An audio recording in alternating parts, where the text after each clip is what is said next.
Welcome back to Apollo Justice.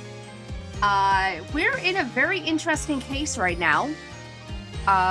We found out that we're dealing with time travel and a familiar face who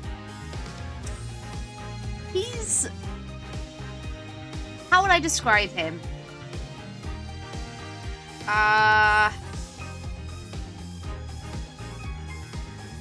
Like, he helps out a little bit, but also not at the same time.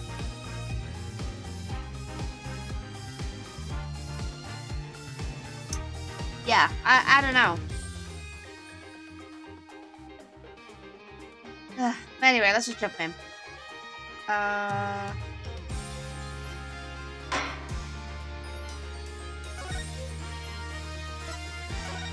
Pebble, thank you for the stream. Appreciate it. Okay. Let's see what we're dealing with.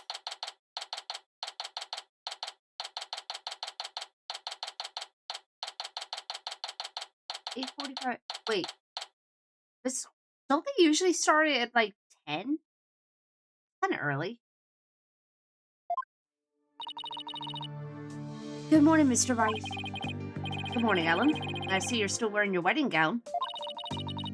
And I will continue to wear it until our marriage is safe. Oh, Soren!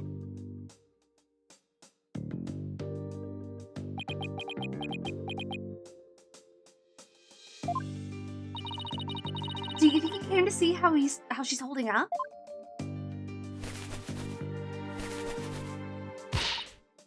Sorry, my love. You came all the way to the courthouse just to see me?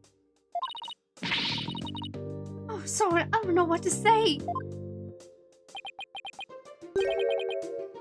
Blueprints. Huh? The engine blueprints. Can't find them. Do you know where they are?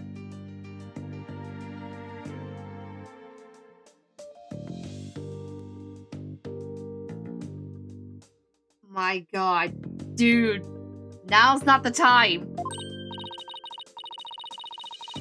This sounds like a typical husband and wife sort of situation, though. The husband will be like, hey, hon, do you know where I left that thing? And then the wife will be like, oh, yeah, it's down, like, it's on the floor in the bedroom or something like that. And they're just like, oh, thank you. Every time. It happened to me and my husband every single time. Oh, they're in your room. Third shelf in the bottom on the right-hand side. Yep, literally. This is literally how it is with a husband and wife. Every single time. Ah, see. Are you just gonna leave? He's leaving already. Dude! Your fiance is about to go on the stand. Tell me he just came to ask about some stupid oh my god, blueprints. Is he really that cold of a person, or is that just how he comes off, I wonder? I mean, we discussed this last time. I think we all speculated that he might have autism or something, or like he's on the spectrum of some kind. So, yeah. Hi, Luke. Welcome on in. Hope you're doing well. What about me, Soren?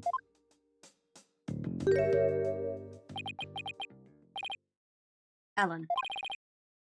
Back.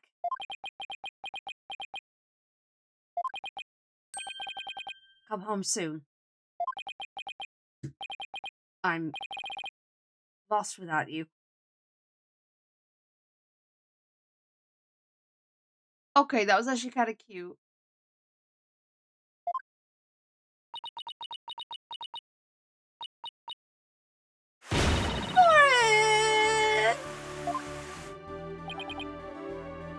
Later. Looks like showing your vulnerabilities is the fastest way to capture a woman's heart. I mean... yeah? You should take notes on this, Nick. Please leave me out of this. Anyway, it looks like Soren isn't big on words. Yeah, he seems to be that type. But it's clear that he cares about Ellen. Knowing that, I actually feel kind of relieved.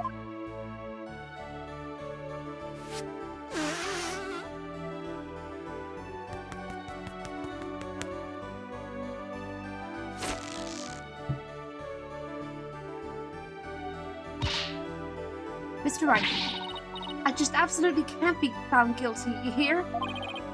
Don't worry, I'm gonna do everything I can to prove your innocence. Thank you, Mr. Wright. The trial is about to start, sir. Edgeworth. Knowing him, he's not gonna yield an inch. So I've just gotta fight with everything I've got and save Ellen.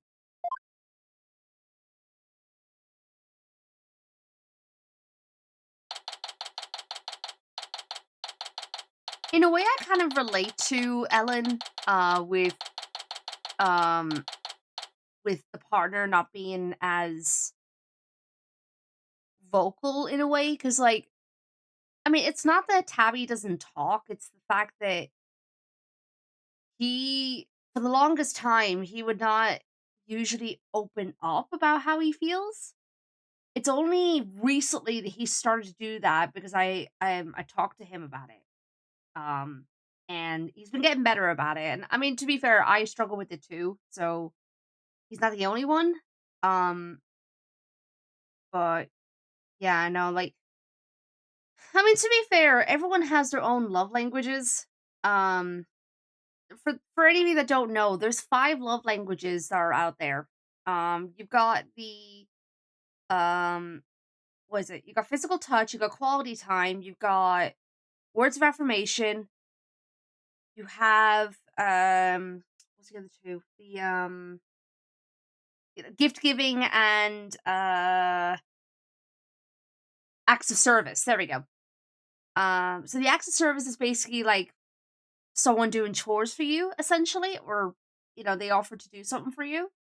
The gift, I mean, that's kind of kind of a given. You know what it is, just giving gifts, like without reason. Physical touch, obvious, kissing, cuddling, that kind of thing.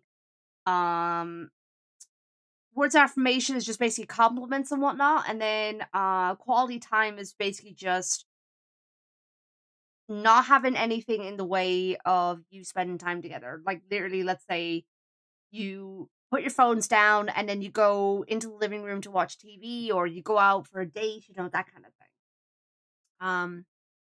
And while yes, you can have every single one of them, like you would want all of those things, but usually people have at least one particular love language that they prioritize. It's the love language they focus on the most, the one that they need to keep them going. So yeah, it's kind of fascinating, honestly. It's only in the last couple of years I've started learning about it, um and Tabby only learned about it recently as well. I mean, he'd heard about it, but he didn't know what it was necessarily. So I was actually teaching him about it. But yeah, learning about other people's love languages really does help, I think. It definitely goes a long way, for sure, for any relationship.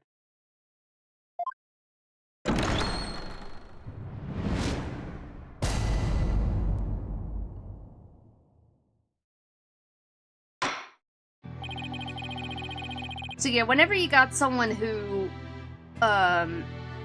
doesn't do well with words, but when they do actually say something that means something to you, like that, you would take that wholeheartedly, because like it's like super rare that you would receive something like that from said person if they're not good with words.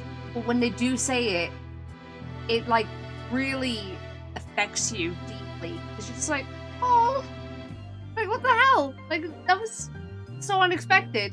It gets so sweet. So yeah, I get it. I get it. But anyway, moving on.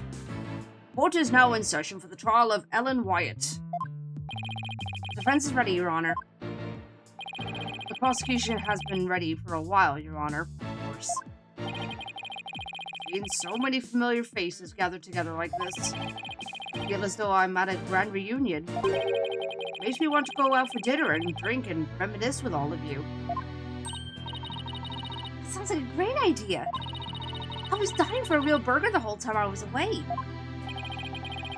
Maybe we could make it a welcome back party for Maya. How about it, Edgeworth? I have no intention of cavorting with my enemies. Is it cavorting? Cavorting? Now then, Your Honor, let us start with this trial at once. Oh, still not one for light-hearted banter, are you, Mr. Edgeworth? Jokes and good humor are beyond worthless in a court of law.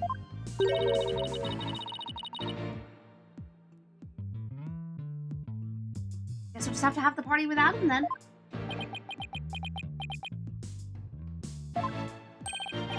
However, word after the conclusion of this trial, I might consider joining you for your little welcome back party. I was gonna say, you want to be included, don't deny it. I certainly wouldn't mind an invite at the very least. Still as emotionally constipated as ever, I see. Oh, now then, Mr. Edgeworth, if you could please go over the details of this case for us. The victim was Dumas Gloomsbury, servant in the Sprocket household. He was in attendance at the wedding reception that occurred from 7 p.m. to 10 p.m. Hi, Miyako. Well, come on in. Hope we're doing well. Mr. Gloomsbury apparently felt some animosity toward Ellen Wyatt, and so, a bit after the reception ended at 10 p.m., he assaulted Miss Wyatt with the intent to kill her. The defendant fought back and ended up killing Mr. Gloomsbury. In other words, it was justified self-defense, correct? If that's the case, the defendant might not be criminally responsible. That's right. Worst case scenario, I could go for self-defense to avoid the criminal charge. I wonder how Edgeworth plans to counter that, though. The prosecution's first witness will make my view on the matter clear, Your Honor. Hey, Aloy, welcome on in. Hope we're doing well. Very well. Bailiff, please bring in the first witness.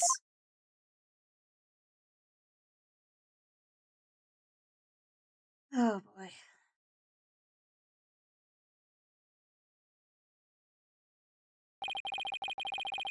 Please state your name and occupation, witness. Emma Skye, forensic investigator.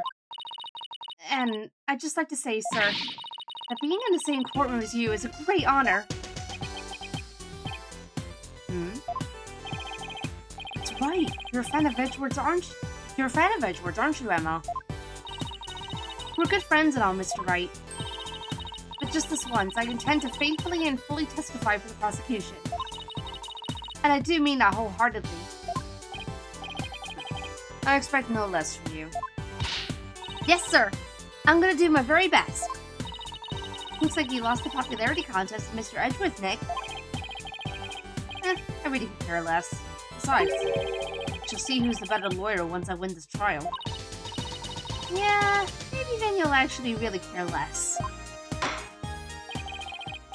Now, Detective Skye, if you please. Welcome back, Lyra. Alright. The murder weapon was a clock called the timekeeper. The victim was hit with it from behind and he fell over, right into the lantern.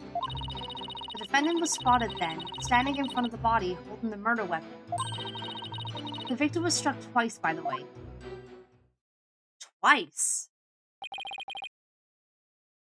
He was struck twice? That's right. There's no mistake about it. The first blow was to the back of the victim's head. It was hard enough to knock him unconscious. Yet despite the fact that he had been immobilized by the first blow, the defendant delivered a second fatal blow to the side of the victim's head. Which means what exactly?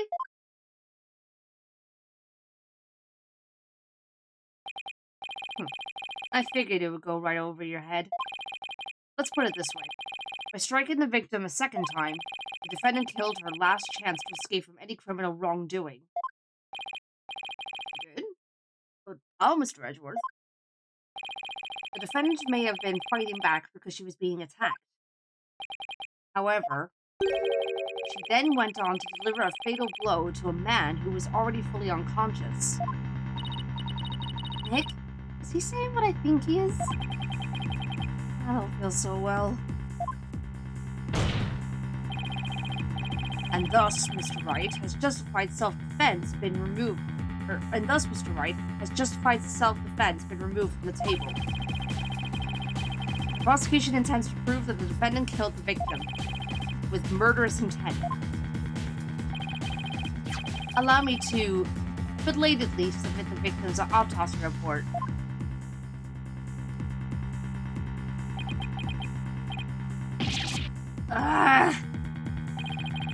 So that's why he was acting all smug. Well, more smug than usual. And a music! Romulus, hi, welcome on in, hope you're doing well. It's fine, right? It's not like we were gonna plead self-defense anyway, right?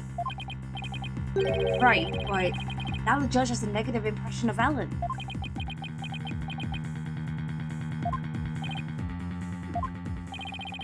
He may not get to prosecute much anymore, but he definitely hasn't lost his touch.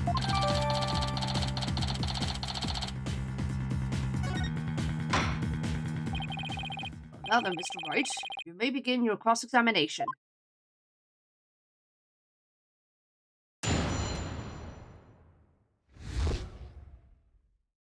Okay. First today. Hold it! Are you completely sure the murder weapon was the timekeeper? Yes, completely. The shape of the injury on the victim's head matches up with that of the timekeeper, and it's definitely heavy enough to kill someone with it. Would the defendant have been able to pick up and swing something so heavy? I tried it myself, and I was able to lift it up just fine. Maybe you're just freakishly strong? Excuse me, Mr. Wright? I'll have you know that people on the force know me as the dainty forensic investigator. Sorry. Really, you're hardly a delicate flower.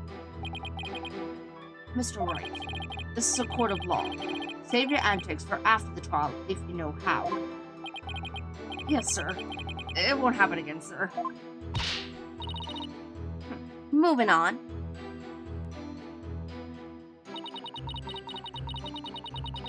Okay. Hold it! The defendant was fighting back against the victim, right? If so, wouldn't she have hit him from the front and not from behind? The victim must have tried to run once Miss Wyatt started fighting back. Think of a stream, Miyako. That's probably when he got hit from behind. See, that's the blow to the back of the head. The defendant must have looked awfully scary when he was brandishing that clock. I don't know about that. Regardless of how scary Ellen looked, the victim was definitely hit from behind. May I go on? Yes, of course. Please do.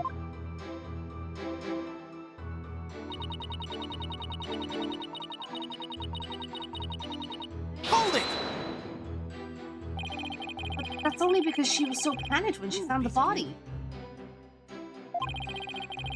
That she tried to use the timekeeper to go back in time. Objection! Mr. Wright, do you have any idea how absurd you sound? But Miss Wyatt really believed she could travel through time with that clock. You really should have come up with a more credible story, you know. Yes, I agree. Me three, but it's all I've got to go on. Anyway, under the circumstances, the only conclusion we can draw is that the defendant killed the victim.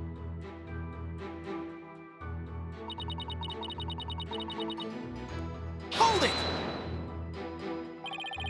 Miss Wyatt must have had a chance to escape after she struck the victim the first time. So why would she stick around and hit him with such a heavy object again? Well, how about that? Allow me to explain. Why did she strike him again and finish off the victim, of course? This very act clearly shows that she had every intention of killing Mr. Bloomsbury. Ugh. But Miss Wyatt would never do a thing like that. Then let's see some evidence that disproves my theory. Are you gonna just stand there and take that from the neck? I can't refute his claim head on, so I'll have to approach it from a different angle. Well, looks like we won't be going anywhere until we can refute Edgeworth's claim. It's so exciting! We haven't taken on Mr. Edgeworth in ages. Yeah. Okay, Nick. Now go get him. No need to rush me, Maya. Alright. Better start by comparing Emma's testimony with the evidence we have. And look for any glaring inconsistencies. So, murder weapon was... Well, let's look at the evidence.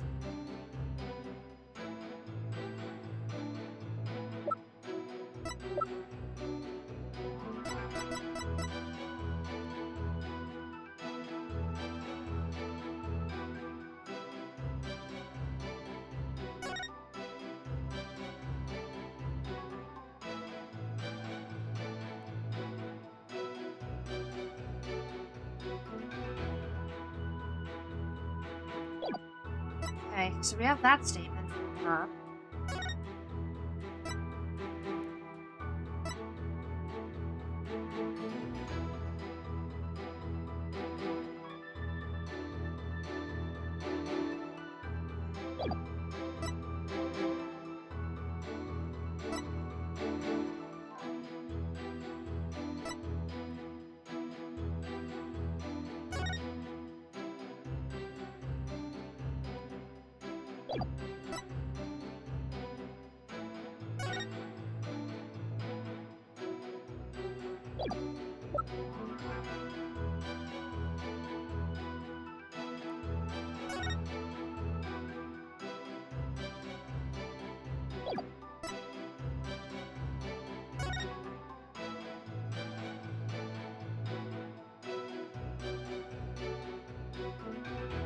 I'm just observing all the evidence right now.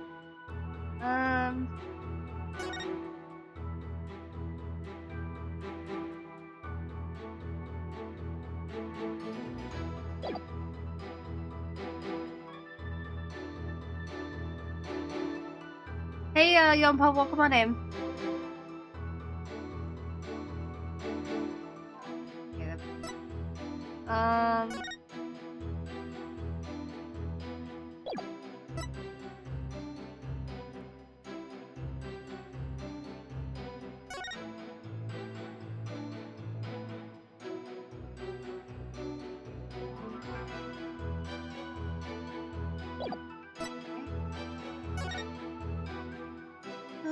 cause of death, cerebral hemorrhage, strong blow to the head, one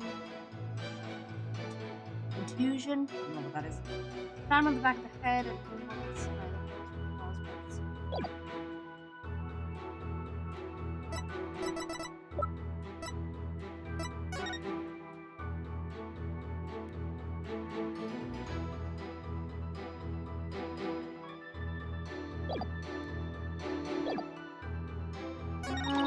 Rachel was hit with a line and right. Venom spotted man standing in front of the body holding the weapon.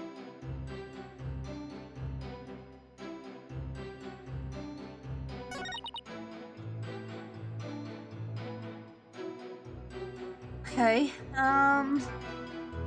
trying to think. Which evidence do we want to focus on, or even what statement?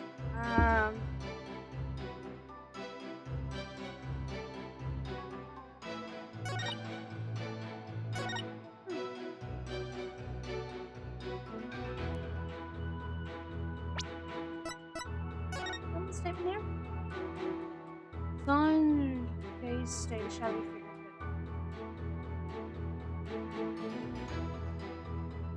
I guess it's a statement that we want to use. Say real quick.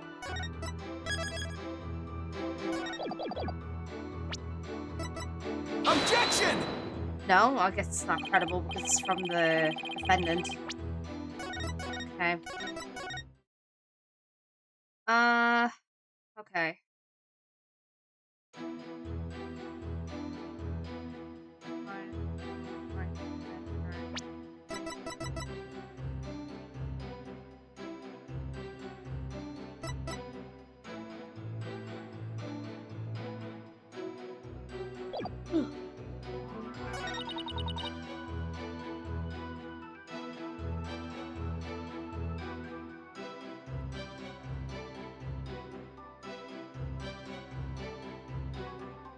Here? Objection! No? Okay. Thought I'd try.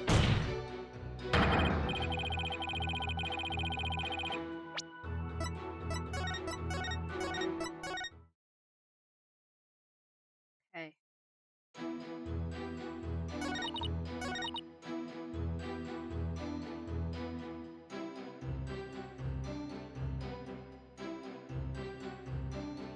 Maybe it's this this slide we need to focus on.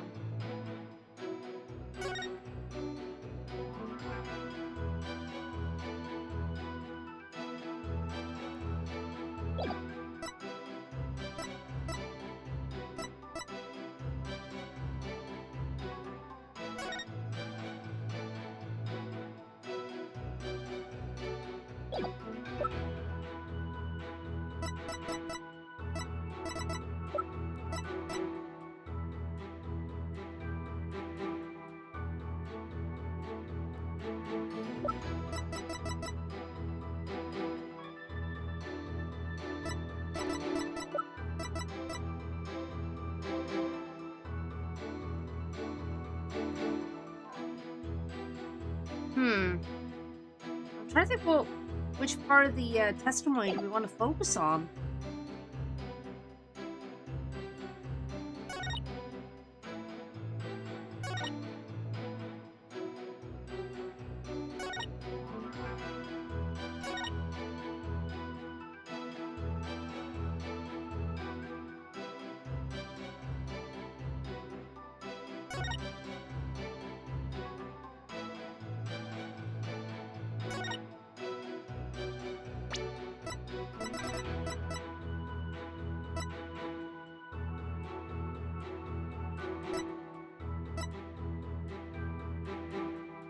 Objection!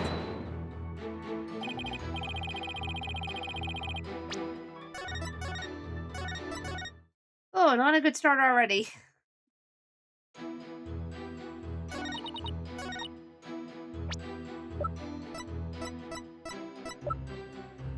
Objection! What are we supposed to be focusing on here?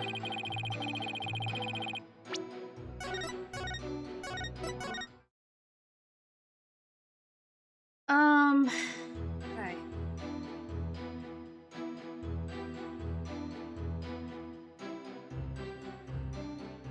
Victor was hit with it from behind. Fell right into the ground.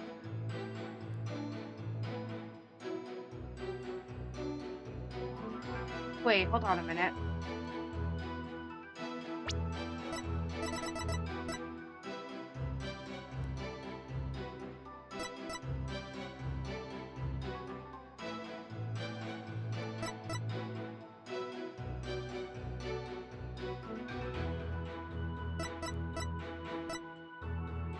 I'm starting to think, like, if he was hit from behind, why would he fall the way he did if that's the case? If we're going by that logic, anyway.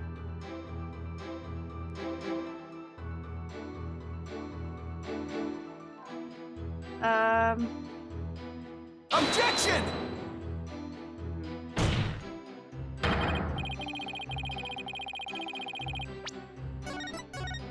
Hold on a minute.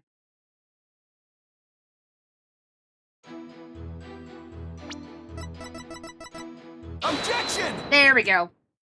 I knew it had to be one of the two once I thought about it. Detective Sky. I'm afraid I have to apologize in advance.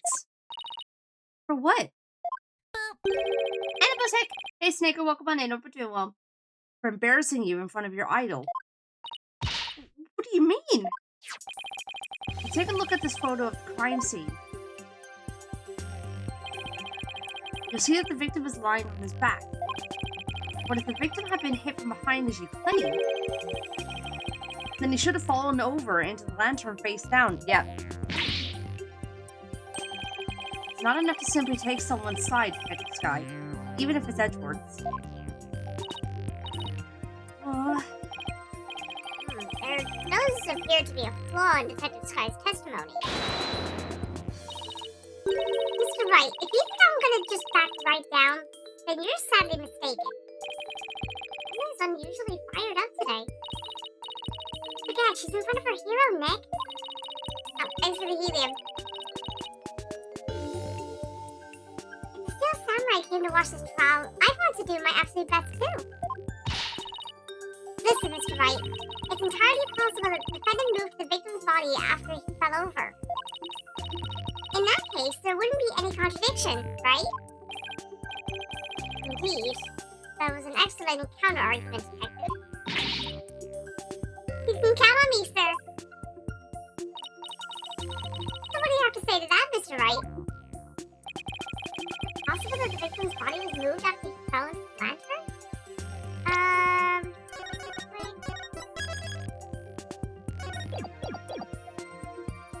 Possible that the victim's body was moved after he fell into the lantern.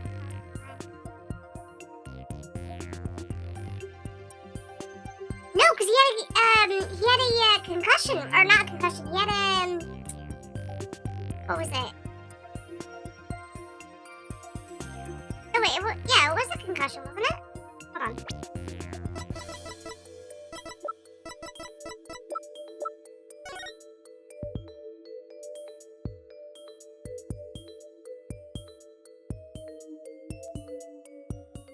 No, if you get hit at the back of the head with something very heavy, that would do so much damage. So, no. Sorry, Detective, but there's no way the victim's body was moved after his death. Oh, really? What makes you so sure? One look at this here, it should become obvious.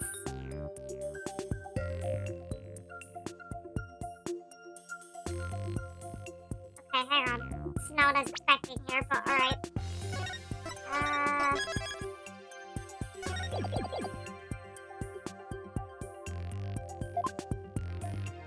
The reason the victim's body had not been moved.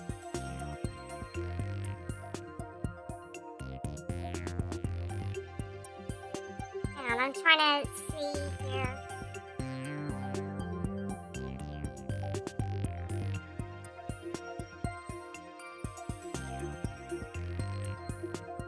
What do we want to focus on here?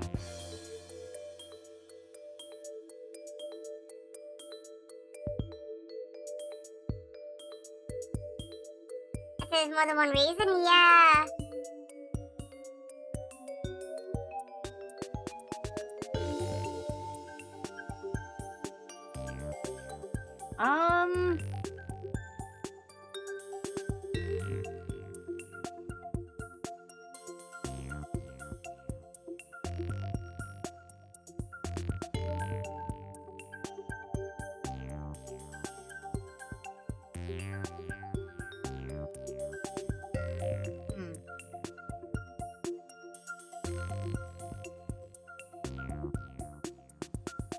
I'm trying to figure out, like...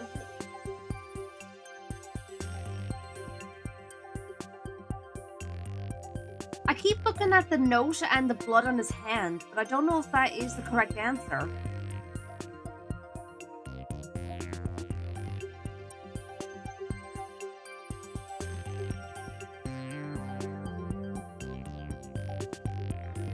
I mean, it could be this part up here as well. That'd be it. Take that! No, I didn't think so. I didn't think so, but I thought I'd try.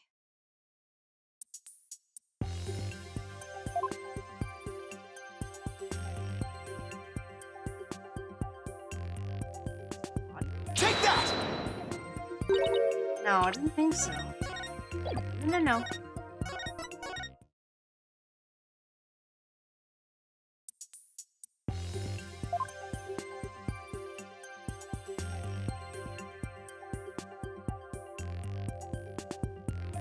Take that! Not blood either. Okay.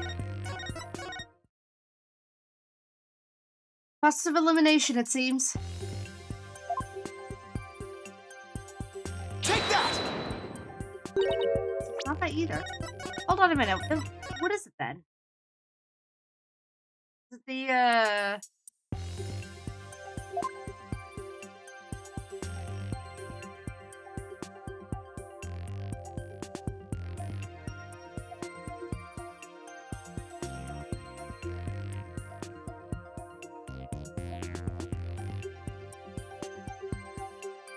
Take that! What did it say? Okay. Clearly my brain's not thinking clearly right now.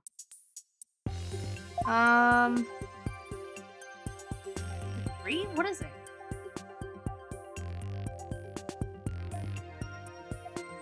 Hey Mard, welcome on in. Hope you're doing well.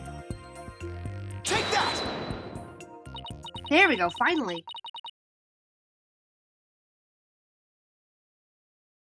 Back from Pride, I kissed both a boy and a girl. Oh.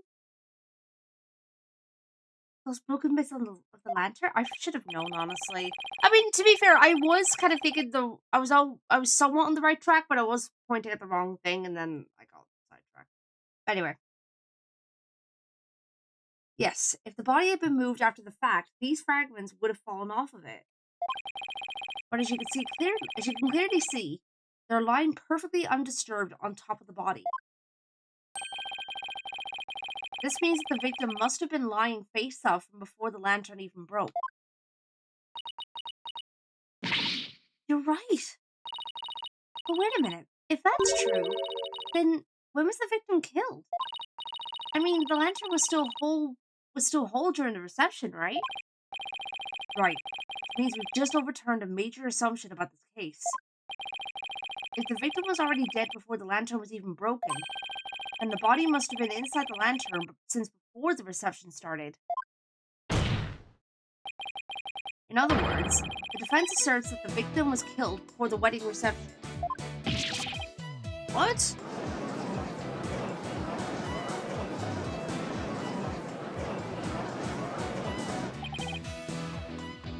In short,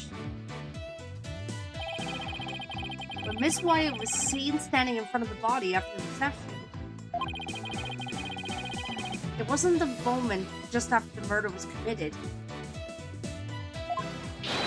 It was the moment she happened to discover the body, just as Miss Wyatt claims. Objection!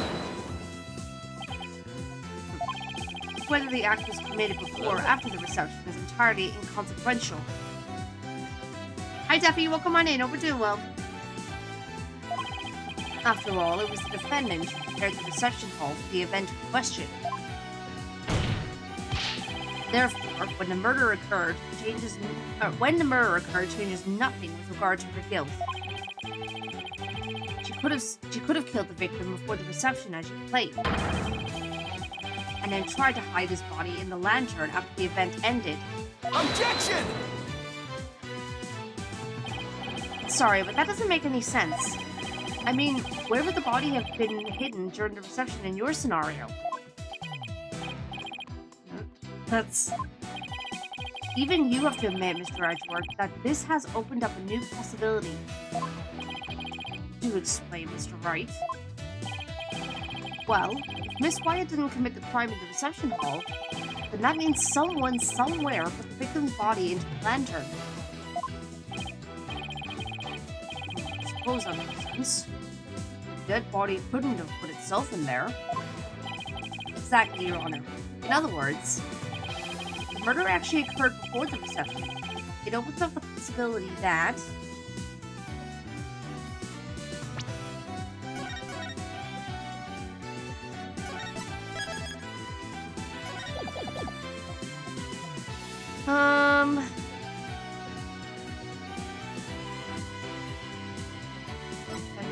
but no. I was hoping it would work, but nope. To be fair, that was not my gut. That wasn't the first answer I was thinking of. There we go. If the body was hidden inside the lantern, then it's possible that the body was moved along with it from somewhere else. Oh, you're right.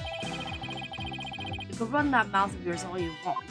But do you have any evidence to support what's coming out of it, Mr. Wright? Of course I do. I think the answer lies in that evidence. And it's something. It's left at the crime scene that will point us to where the victim was breathing. Very well, Mr. Wright. In that case, what proves that the lantern and the body were moved from somewhere else?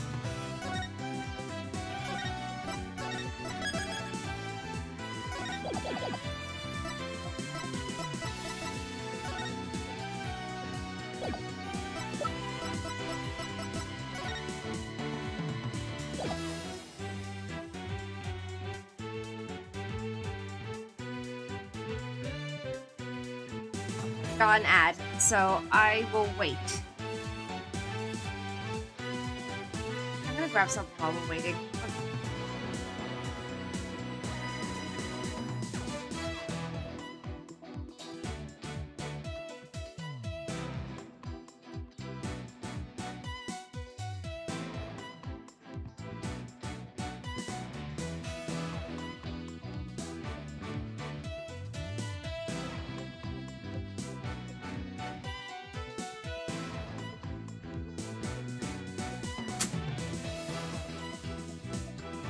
Oh, by the way, I forgot to mention that the bake rolls that was ordered on Throne, they arrived this afternoon.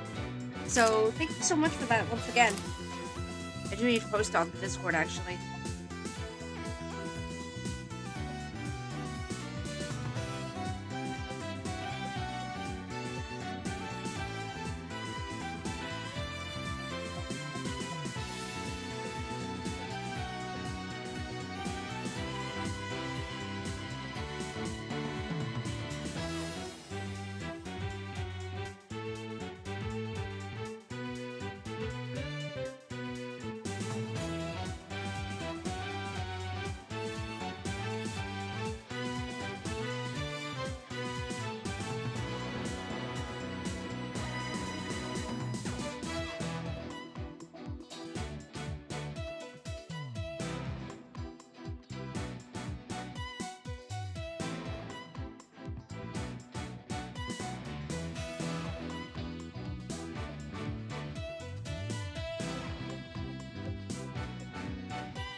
Brownie cookie tastes too good. Warmed up. Oh, God.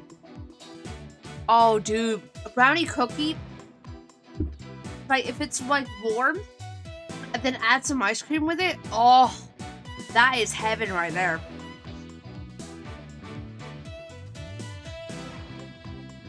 Alright. Welcome back to Math, everyone. Sorry about that. I did save it, didn't I? I think I did, but I'm just going to do it again just in case.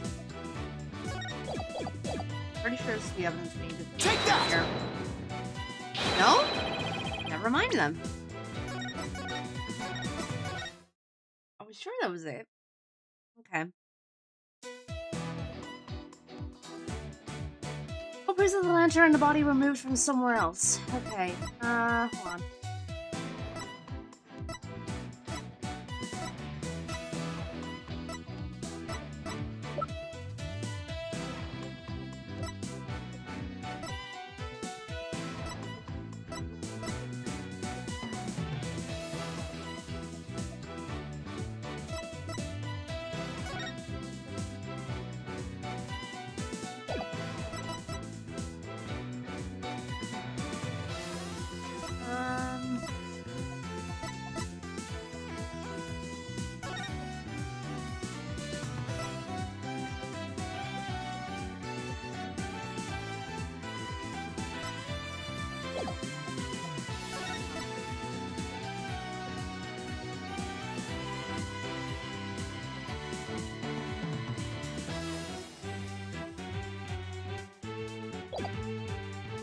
Take that! I didn't think so, but I thought I'd try.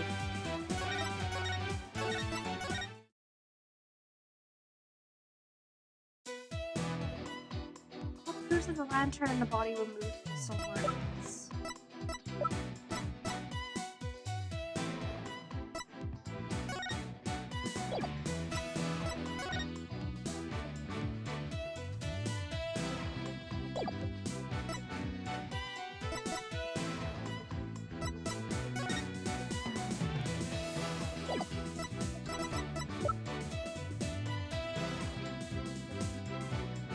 Oh wait, hold on a minute.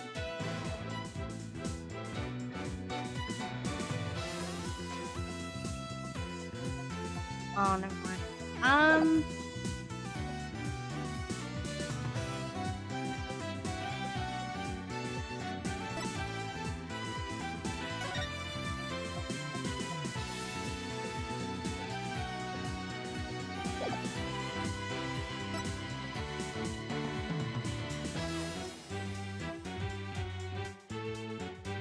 Is it just this again? Take that! Okay, I wasn't sure. Photo of the victim again? Yes. I'd like the court to focus on this thing right here.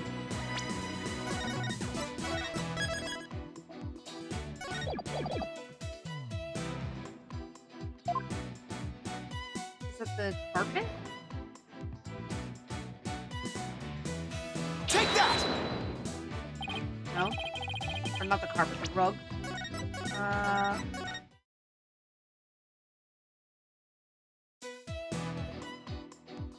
What's in this?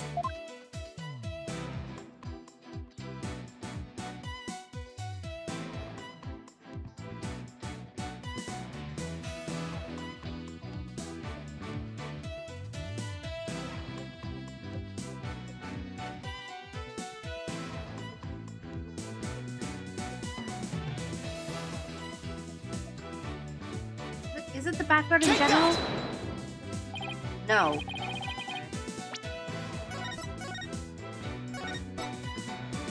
Or is it the note?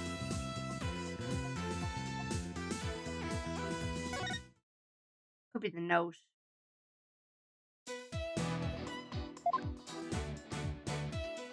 Take that!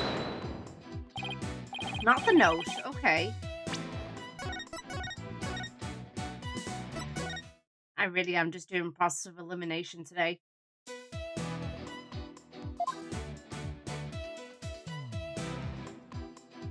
What proves that the murder took place? Blood? Take that! What the hell is it?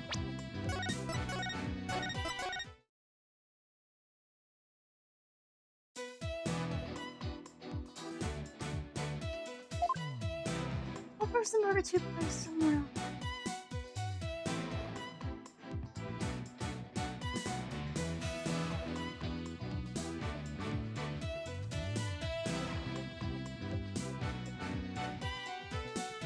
Is it the...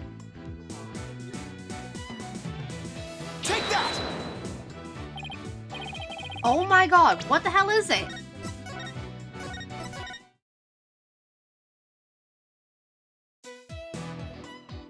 Clearly I'm not seeing something.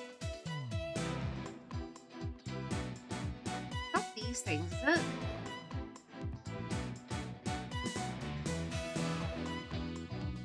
Take that! Oh my god, it was. The flower petals. Flower petals, Mr. Right?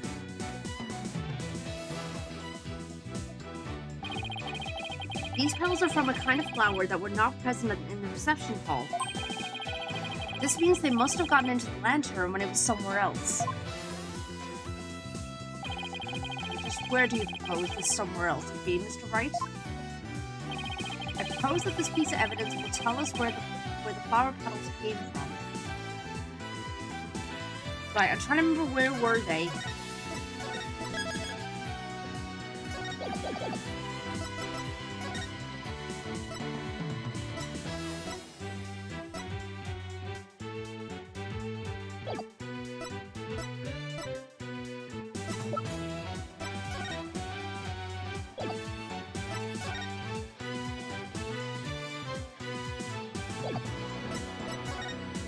Ah, here we go. Take that! Please take a look at the flowers in this picture of the hole. Notice how their petals are the same shape as the petals of the crime scene photo? Yes, I see. They do look to be from the same kind of flower. Objection!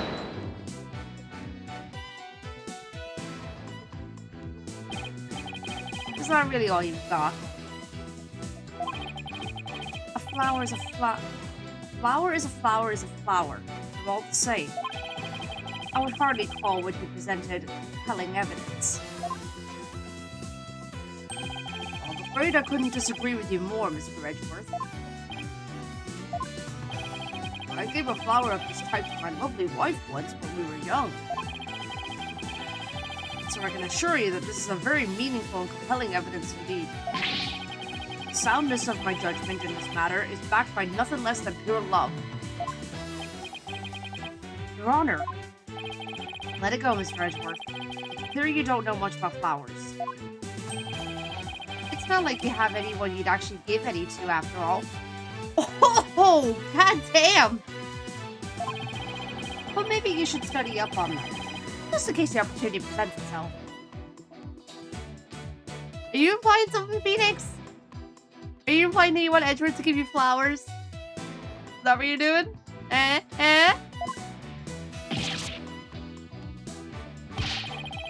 This from the man who only knows the names of 3 types of flowers. That's hardly relevant to the case at hand.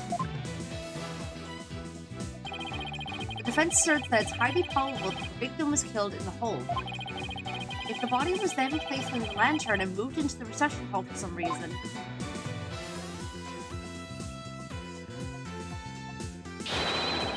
it would completely destroy the prosecution's case. You mean the body was... Yes, the victim's body was inside the lantern during the entire beautiful wedding reception, while the defendant and her betrothed were celebrating their love. What?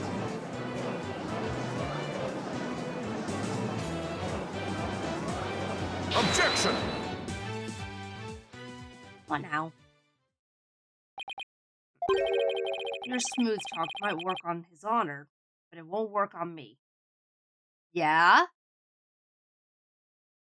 Sure about that, Edgeworth? You sure about that? What are you talking about now? Take another look at all the evidence and you'll soon see what I mean. Wish you would just tell me already. Detective Sky, I'm sure you've already figured out what I'm talking about, correct? Of course, sir. Mr. Wright is the only one here who hasn't. Why don't you leave this to me, Mr. Edgeworth? Very well. Let's see what you can do. Bear in mind, Edgeworth goes through trials with a heavy emphasis on logic and information, reasoning and deduction. Yeah. Detective Sky, please give your testimony to this court.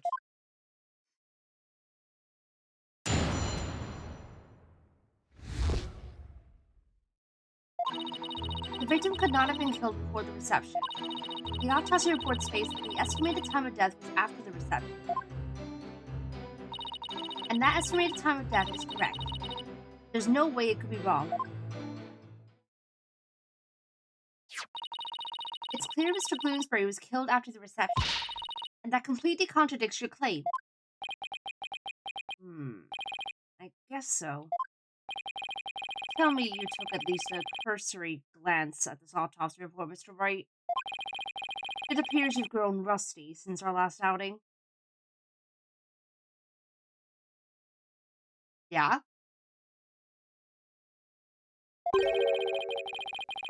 Might I suggest you go back and brush up on the basics?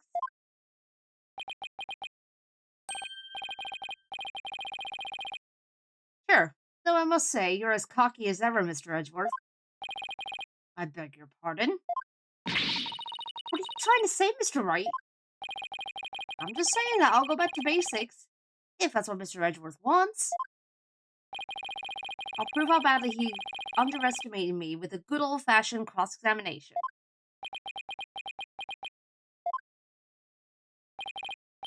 Very well. Let's see you put your money where your mouth is, Mr. Wright.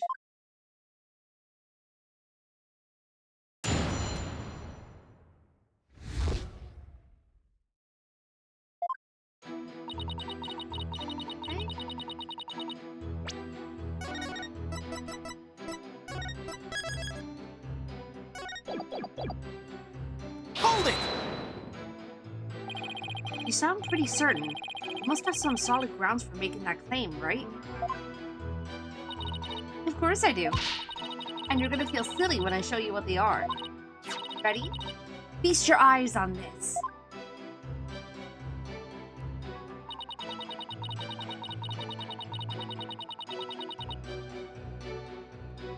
But 10.5 years have not gone by since Wright last faced Edgeworth in court. I know, right? Hold it! I've read the autopsy report too, you know. And then you don't need me to explain it to you, right? How there's no way the victim could have been killed before the reception, I mean. Detective Sky, I think you've overlooked something big. I have? Why don't you take another look at the evidence? But I've already looked at all the evidence. Quite carefully too, I'll have you know. Detective Sky, do not be taken in by his verbal antics. He's simply bluffing as always. Right, sir.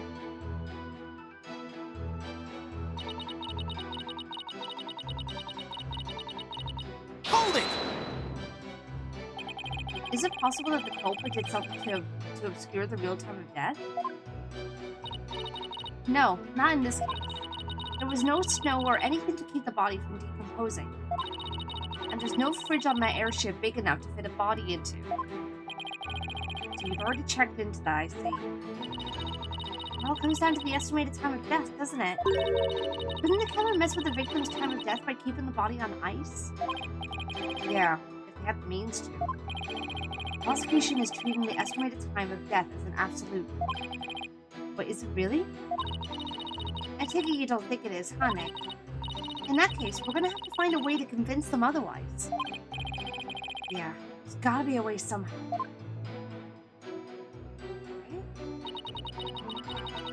None of the others.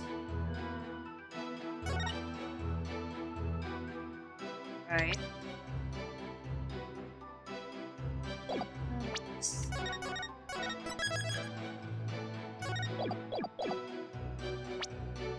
I kinda want my sauce.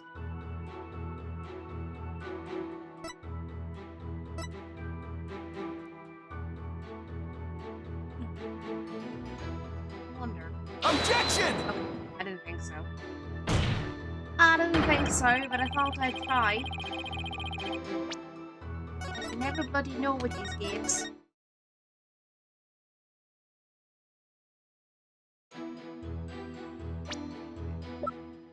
So, Blueberry has...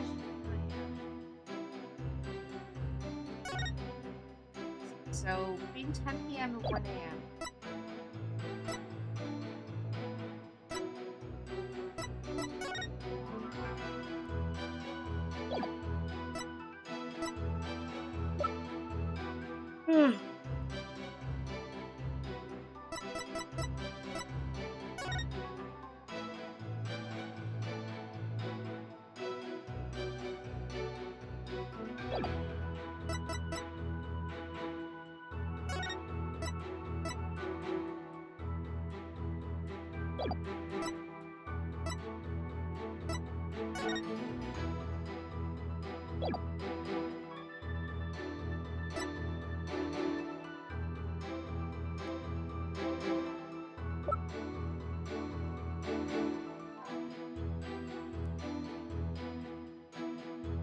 Wait a minute.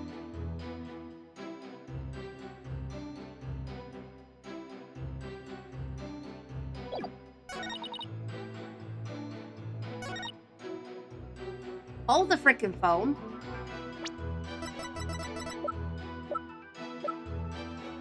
Objection! I admit the estimated time of death does contradict my theory. Finally, and that means your theory that the victim was killed before the reception is still entirely plausible. Huh? What makes you think that? The killer could have falsified the time of death by using a certain item in the reception hall. Please take a look at this. What is that contraption, Mr. Wright? It's a fog machine, Your Honor, used to create a special romantic atmosphere in the hall. This machine could have been used to falsify the time of death? Yes, Your Honor, because this machine uses dry ice to perform its magic. Dry ice? Ah, yes. Super cold stuff commonly used to make theatrical fog, right? Sophie, welcome on in. Thank you for the stream. Appreciate it. See, your claim is that this dry ice was used to keep the body cold? Oh, in that case, I guess the victim could have been killed before the reception.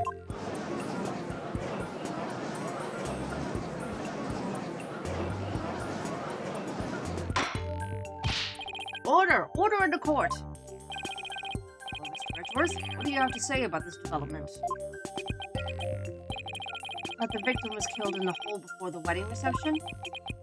The prosecution acknowledges the possibility of this claim. Now we're getting somewhere. The prosecution would also like to thank you, Mr. Wright. Huh? For what? I didn't know how a certain piece of evidence fit into this case. But now, thanks to you, I do. What piece of evidence? To get into the hold, one needs a key card like this one. And here we have a record of those who entered the hold with such key cards. The times are specified, but these are the last 3 entries of the day of the murder. And as you can see, the last person to enter the hold that day was the defendant. What? One who moved the body out of the hold must have been... That's right. It was none other than the defendant. Ah, crap. Hey, Nick, take a look at this entry record. There are a couple of other names on here besides Ellen's. Hey, you're right. According to the entry record, Mr. Edgeworth, Pierce... I don't remember how to pronounce his name. Pierce had also gone into the hold. Isn't it possible that he could have been the culprit? Objection! Sorry, but Pierce was escorting a few of the guests up the night. I'm sure they would be happy to testify to that fact. Think me cocky all you'd like, Mr. Wright, but my confidence is rarely misplaced. Now, it's probably safe to assume that after killing the victim in the hole, the defendant moved his body to the hall in order to dispose of it discreetly. What do you mean by discreetly? The defendant volunteered to take care of the reception's cleanup personally. That means she would have had the chance to dispose of anything in any way she wanted, including taking the lantern off the airship without raising any suspicion. Don't tell me you didn't know about Miss Wyatt volunteering for cleanup duty, Mr. Wright. Well, she did say that.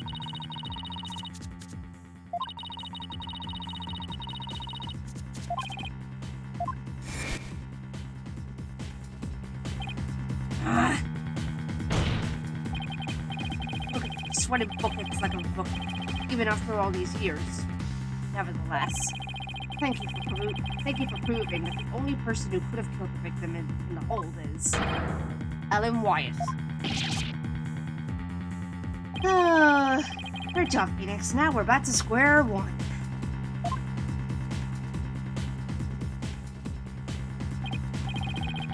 Perhaps you should ask Miss Sykes for some help in reviewing Defense for Dummies. Way to go, sir. You got Mr. Wright in a cold sweat.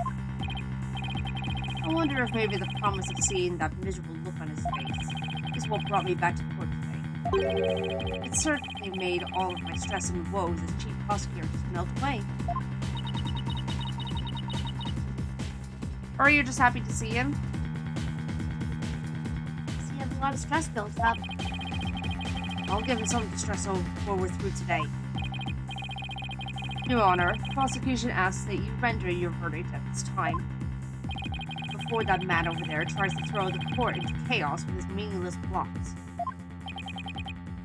See. Right? Are there any last meaningful bluffs you'd like to present to this court? Yeah, I can only imagine, Katie. Why does he have to assume it'll be a bluff? Because he kind of had a reputation of doing that, so I don't really blame him. Nick, hurry up and throw a good one out there. I will.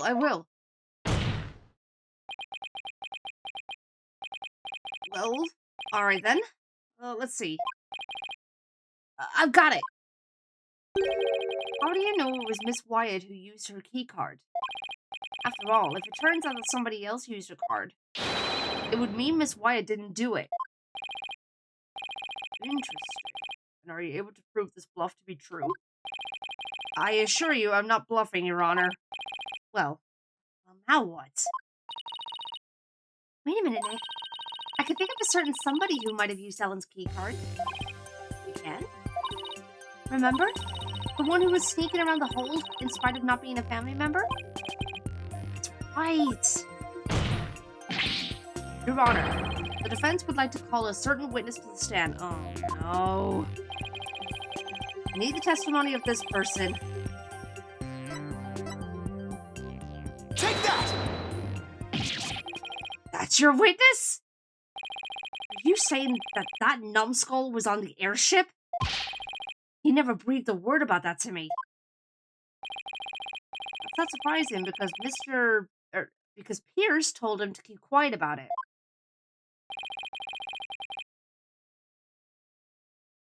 But Mr. Butts himself admitted it to me. He claimed to have found a way to sneak into the Flying Chapel's hold to see Miss Wyatt. This photo he took and gave to me as proof. And was it he who moved the lantern with the body inside of the reception hall? Or inside to the reception hall? You know as well as I that with him, anything is possible. Hello there. Yeah, that's pretty accurate. Hey, Crimson, welcome on in. Hope you're doing well. And this is one possibility we should definitely look into. I can't believe this. What in the world is he doing mixed up in this? Come on, Mr. Edgeworth. Remember what we've been saying since elementary school? Something smells. Usually the butts. Doing alright, hope you're doing, or hope you are as well? Yeah, doing alright, thank you. Doing alright. Exactly. Larry, you'll pay for this! Well, if you want to extract your payment now, he's right up there in the gallery. Yikes! Bailiff, seize the witness before he makes a run for it.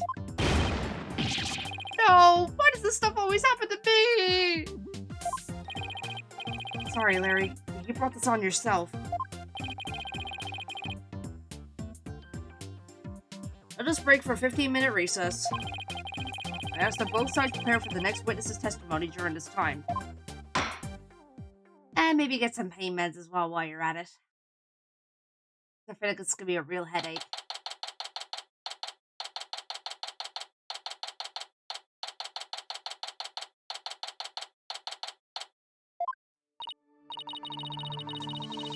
Wow, it's been a while since I've had this much fun and excitement.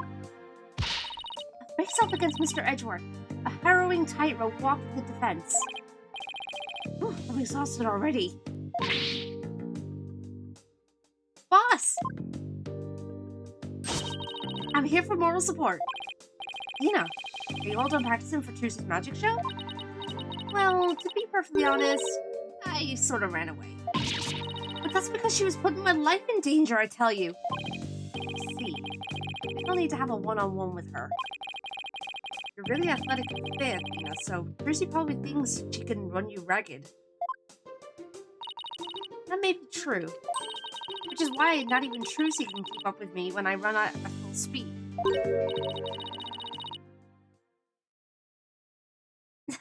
Looks like you spoke too soon, Athena.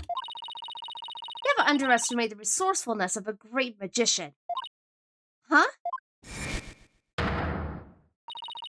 Magical girl Trucy Wright is on the scene. No! Now, Athena, it's time to practice human combustion magic. Go on, douse yourself in this gasoline. But don't worry, it's a magic trick after all, so it's perfectly safe. Run away! Hey you, you're not getting off that easily.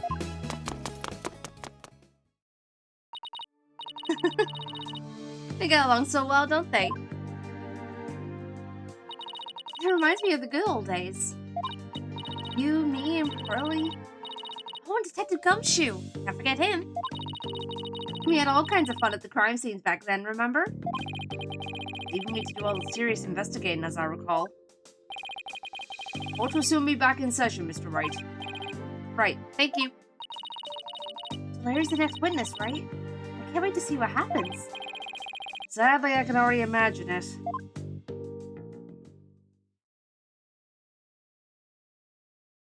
Oh, boy. It's great.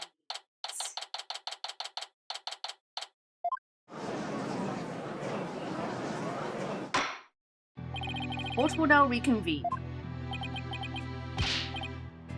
Nick, Edgy, two of you are gonna hang me out to dry, aren't you? No, not the both of us. Just Mr. Wright. Nick, how could you? I don't really think he did it, of course, but gotta use whatever leads I can. Mr. Butts, there's a possibility you moved the lantern that had the dead body in it. So if you want to clear yourself of any suspicion, all you have to do is testify.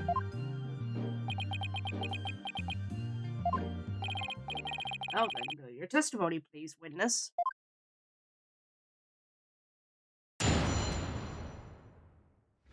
Oh boy, here we go again.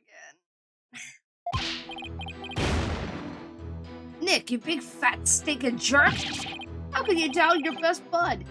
We've known each other since elementary school. Well, get this, pal. Our friendship's over. That wasn't even a testimony! That was just you whinging.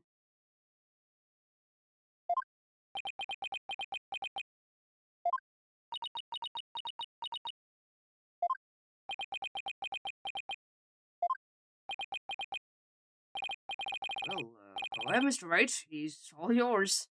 Why me? You're the one who called him to the stand, so he's your responsibility. Thanks, old chum. Can't any of you show me a little respect? Even just a shred? You may cross-examine the witness, Mr. Wright. I would if there was any testimony to cross-examine.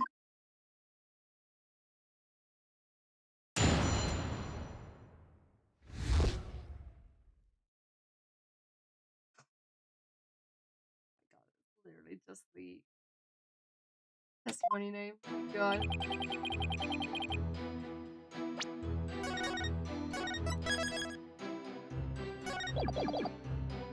Hold it!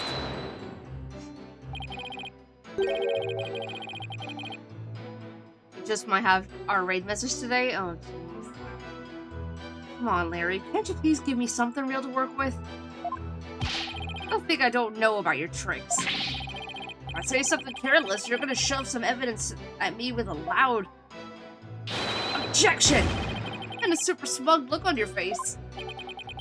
Yeah, well, that is my job. If I get found guilty, how are you gonna take responsibility for what you've done? Why should I take responsibility for just doing my job? heartless jerk. Don't you have any compassion for me?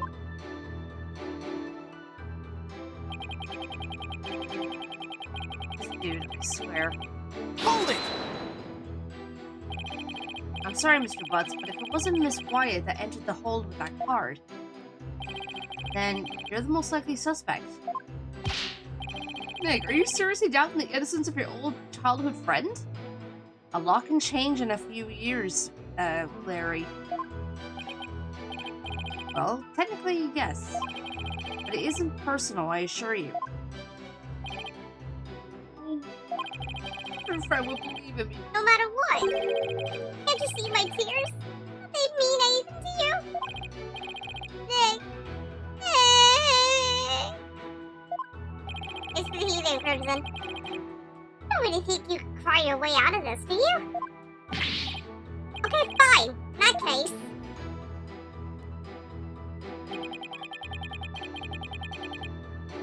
Hold it! Larry, listen to me. Shut up! I'm not talking to you anymore. It's getting us nowhere.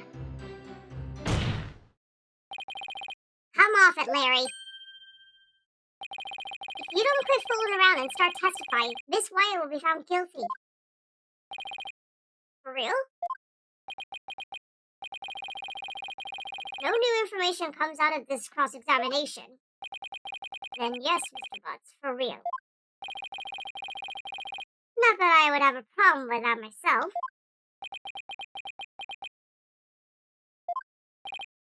Larry, just tell us the truth already. Did you or didn't you go into the hold and move a lantern up to the reception hall? I never moved any bull lantern, I tell you. Bull lantern? Yeah, hold on, how did you know that? What? Did I say something weird? Yes. You told me that you didn't attend the wedding reception.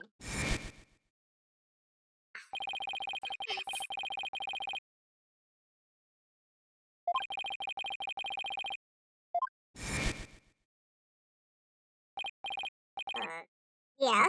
So what? And that's odd. No one in this courtroom ever mentioned the sex of the lantern that was moved. So how could you know that it was a bull lantern? You didn't have to actually go to the reception to know that. Anyone could tell there was two pegables by looking at the Flying Chapel's pamphlet. No? All I can tell right now is that there's a strong scent of bull in the air in here. Yeah, you're not wrong. In fact, you know what? You right.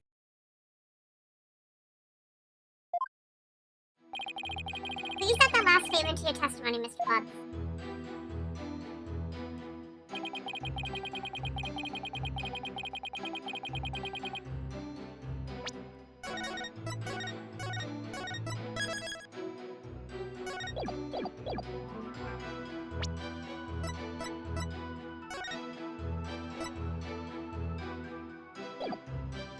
Objection! I don't even have to press him on that one. I want you to take a look at this. I want you to take a look at this, Mr. Butts. Because unfortunately for you, the pamphlet clearly shows a pegacow and a pegabull in their example diagram of the reception hall. Huh? But on that day, instead of putting a pegacow and a pegabull out for the bride and groom, there were two male pegabulls on display. Ugh. Yet somehow, you knew there were two pegabulls in the reception hall that day. There's only one way you'd know something like that, Larry. It was you who moved the pegabull to the reception hall, wasn't it? No. Larry, you didn't. Mr. Butts, did you move the lantern containing the victim's body to the reception hall? That's what it looks like. Larry.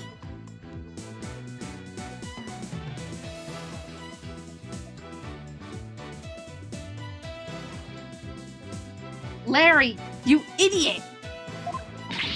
What?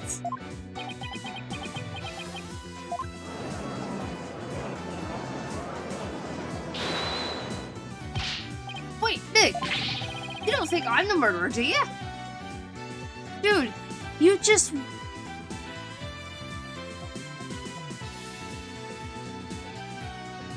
You put this on yourself, dude. You set yourself up for this trap. Maybe you and Mr. Bloomsbury were fighting over Miss Wyatt and you ended up killing him? Maya, not you too! Look, I did sneak into the reception, but that's as far as it went. You know me, I wouldn't hurt a fly. Snuck into the reception. Yeah, sure. Some of the Sprocket men called and locked me up in one of the cabins. Pretty awful, actually. That's when I made that drawing of the pterodactyl I showed you, Nick. Ixnay on the aerodactyl... Wait.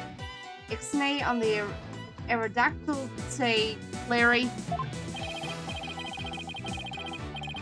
Mr. Rice, not even you would take this farce that far, would you? We are talking about Larry. What do I do? Do I accuse Larry of being the true culprit?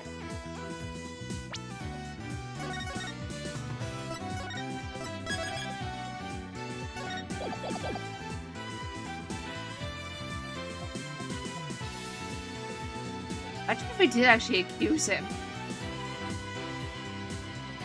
No, of course not. No, you're right, Mr. Edgeworth. Mr. Butts didn't have a reason to kill Mr. Bloomsbury. He might have had an imaginary reason to kill his Soren Sprocket, sure, but not Mr. Bloomsbury. After all, he did steal Mr. Sprocket's bride and try to elope with her.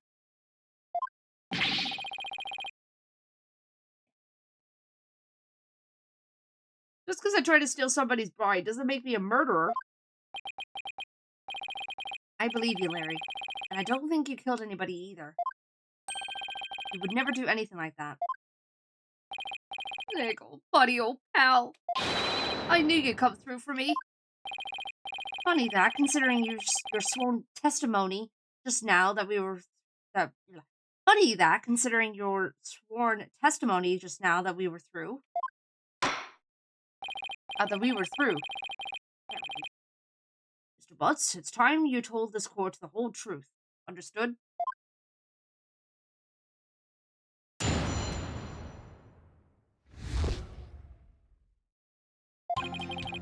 Just like Nick said, I'm the one who moved the lantern.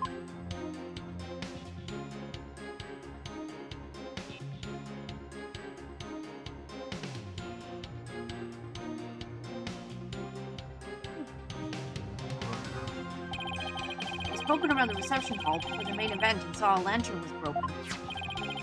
There was a note on it that said, exchanged with one in the hold, Ellen. So I decided to do Ellie a favor. So you switched the lanterns before the reception, did you? Then that means the victim really was killed before the reception.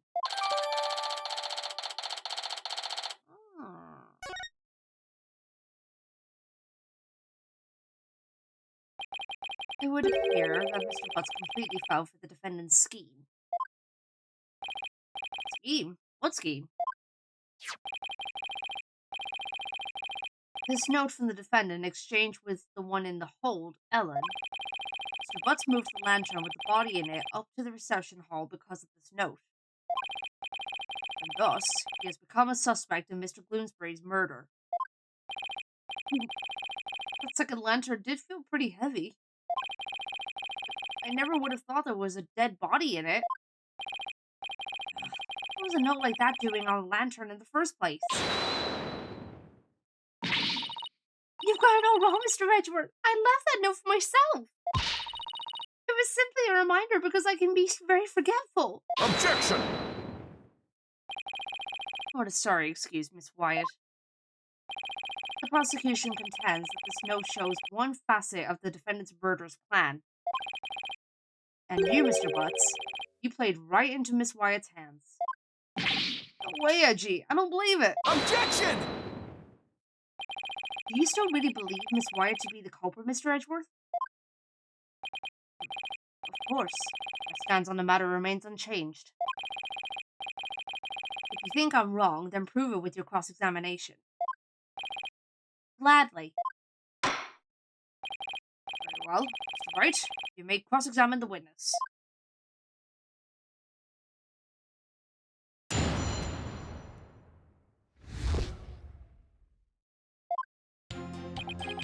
Okay.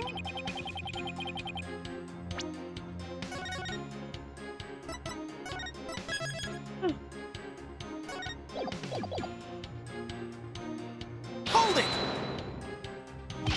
Why didn't you tell us that sooner? Because I knew you guys were going to be suspicious of me, that's why. They're suspicious of you now because you tried to hide it. My thoughts exactly. Well, now I've told you. Happy? So how about letting me go? No, not yet. We need you to stick around to sort a few things out. Fine.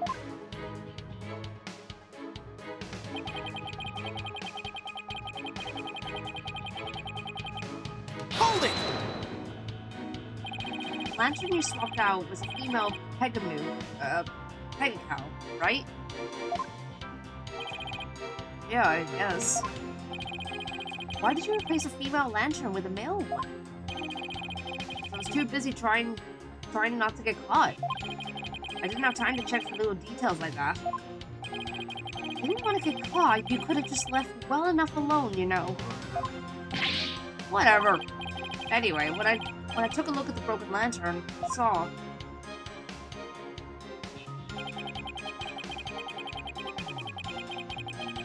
Hold it! That note wasn't addressed to you, was it? Well, I guess not, but how could I let my dear sweet Ellie do all that hard physical labor on her own? It's precisely that thought process that constantly gets you in trouble, Larry. Besides, it was my big chance to show her how much I cared about her.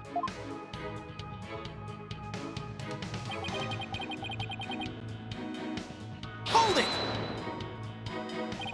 Nobody saw you the whole time while you were switching the lanterns? Nope, I didn't get caught. Not that time, anyway. Not that time? Yeah, when I tried to sneak into the reception hall the first time. I didn't have as much luck. Those sparky guys spotted me and nabbed me. All of my words are failing me right now. Pretty exciting, don't you think? Harry, you need help. And then they locked me up in one of the cabins. Nick, what are you asking about stuff like this for anyway? Shouldn't you be trying to prove Ellie's innocence? Well, that statement of his important to the case? I mean, I would say yes, but I'm going to say really just in case. It's important. Mr. West trying to crash the reception and subsequently getting locked up in a cabin. I believe these might be important facts in this case, Your Honor.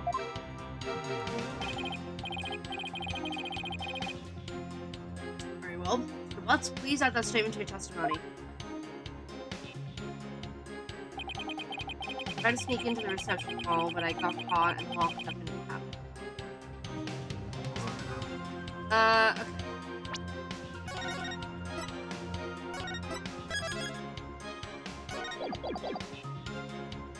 Okay. Do you have any, evidence?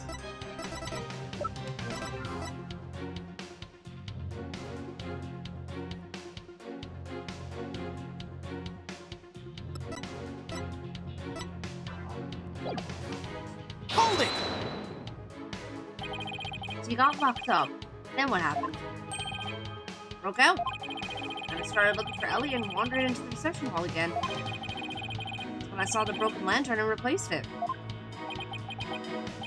Even after they caught you and locked you up, you still went looking for Miss Wyatt? But hold on a minute. What is it, Nick? Maya, doesn't something seem weird to you? Larry is saying he replaced the lantern after he broke out of the cabin. That's right. Oh, wait. Huh? You're right. You're right. It doesn't make much sense, does it? That's right. You found an inconsistency in your witness's statement? Yes, I believe so, Your Honor. Mr. Butts moved the lantern after he broke out of the cabin. That contradicts with this. Alright, Chips, take care. Mr. Butts moved the lantern after he broke out of the cabin. That contradicts with this.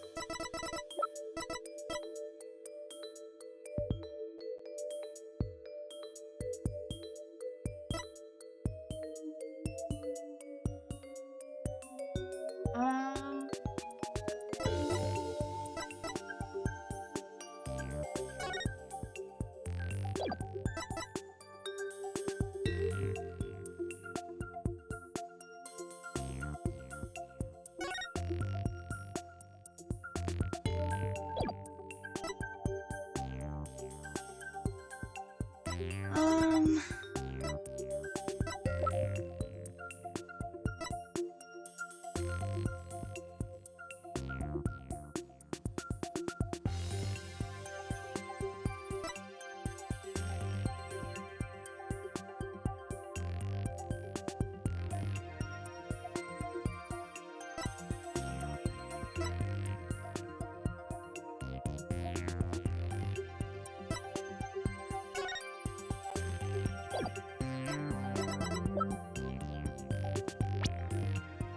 sure saved already, but I'm just gonna case.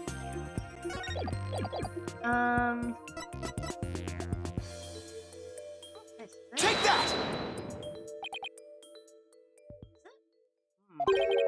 What sense does this piece of evidence contradict with the statement? Oh. I mean, Your Honor.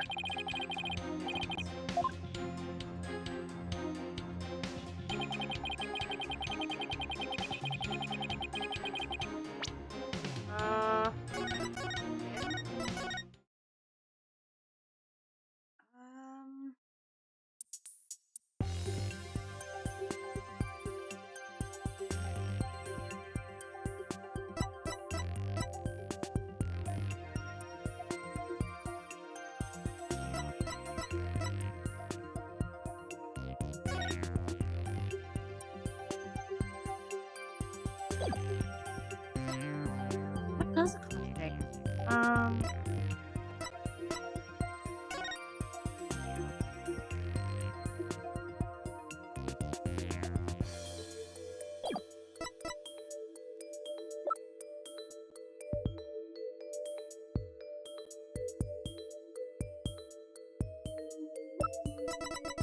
This? Take that!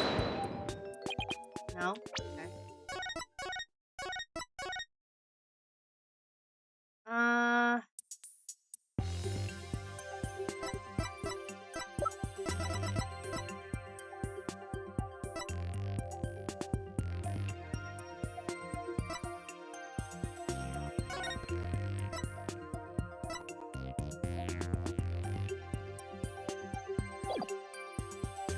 Take that!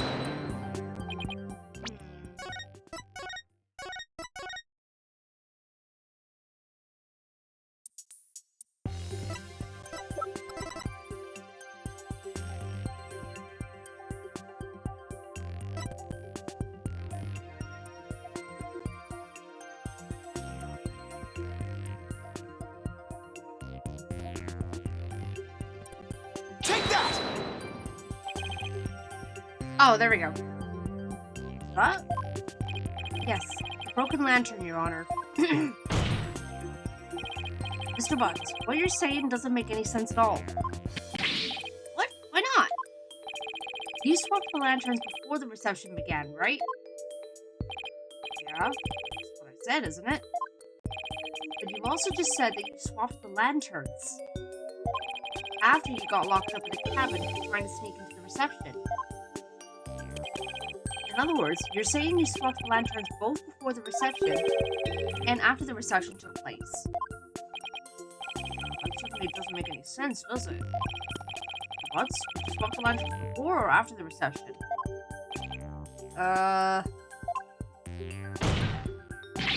Which was it? Before or after? There's a world of difference between the two. Oh, Mr. Butts? I guess I can expect guys like you to understand. In a nutshell, it was both before and after the reception. Larry, you're not helping. What? I tried to sneak into the first reception and got locked up. First reception? Uh-oh. I don't like where this is going. Then through the power of Ellie's pendant, time got rewound and we went back to the time before the reception. It was after that when I replaced the lantern. So it was both before the reception and after the reception. Get it?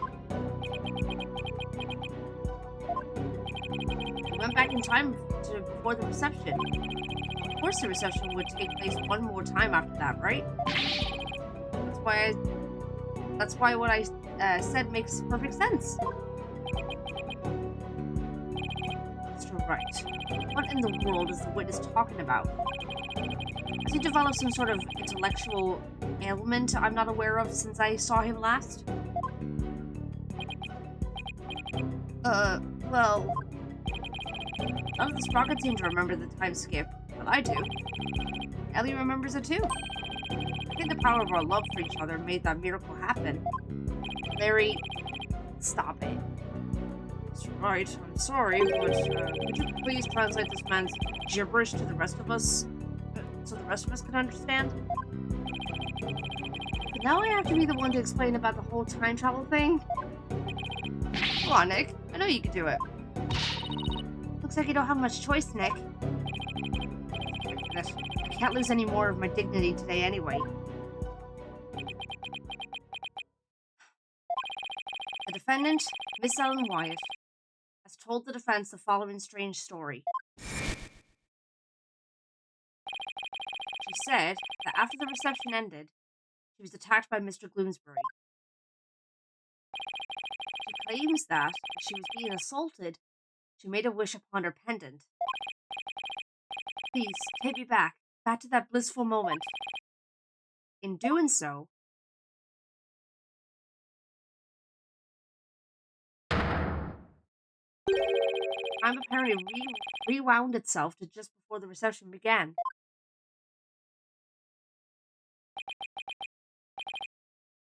What? I know it's hard to believe, but think about it this way. Through the power of the pendant, both Ellen Wyatt and Larry Butts experienced time travel. What?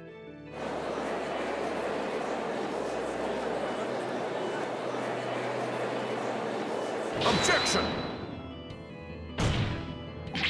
What absolute rubbish! Mr. Wright, I've heard my fair share of your nonsense over the years. This takes the cake. Have you thoroughly lost your mind? Objection! But this is simply the conclusion I came to, using that logic ability you love so much. What? The truth of the matter is, the future president of Sprocket Aviation, Soren Sprocket, has been researching time machines. So what if a time machine has already been successfully created? And what if that's one of Sprocket's Aviation's top secret inventions? A time machine? Yeah, I even saw something while we were time traveling. I saw a pterodactyl flying through the sky. Maybe the airship was set to travel through time for their honeymoon trip? What? A pterodactyl? Objection! You can't possibly have any evidence to back up your ridiculous time travel story. Well,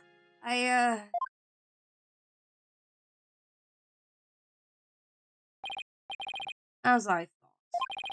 In any case, I now have the evidence to prove that you're no more intelligent than Larry. Bruh. Not so fast now, Edgy. I'm not the same old Larry you used to know. Sure about that? Oh? You want evidence? I've got your evidence right here. This is a photo I secretly took at the first reception. Why didn't you freaking show that to us?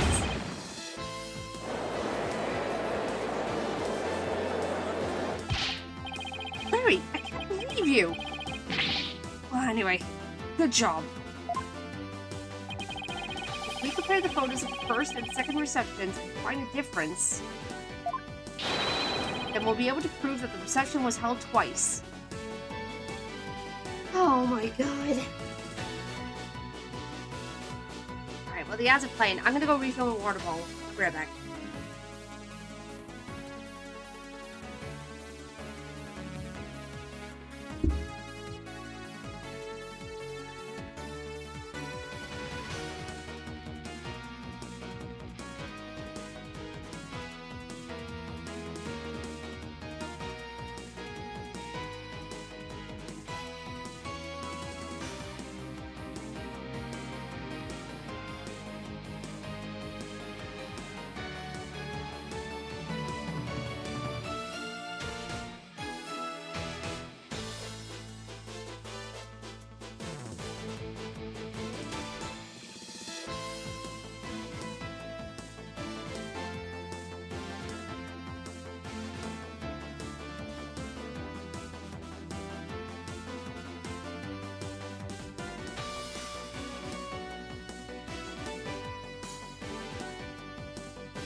I can't tell if this is really intriguing or really stupid.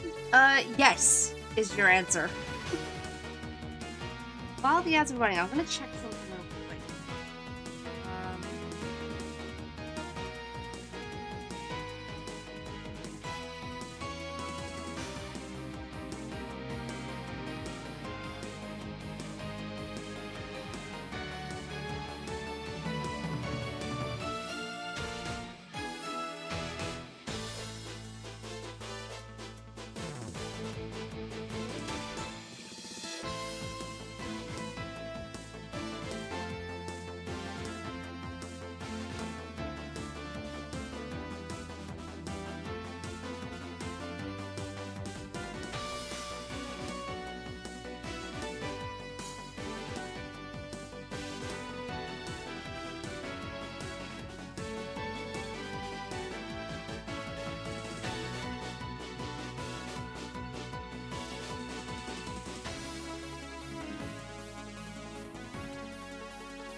Alright, welcome back to Mads, everyone. Sorry about that. Thank you for your patience. Alright, let's continue. Do you really think such a difference exists? Yes, Your Honor. I just need some time to find it for you. It's preposterous. Very well. Please show the court what's different then. This is proof positive the wedding reception was held twice. Okay, hang on.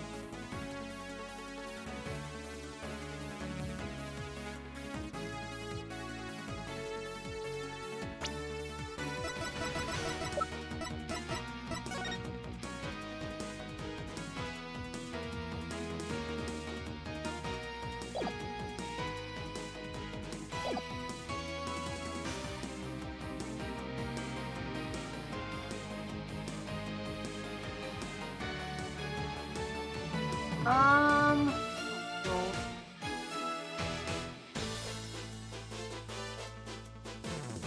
wait, hold on a minute.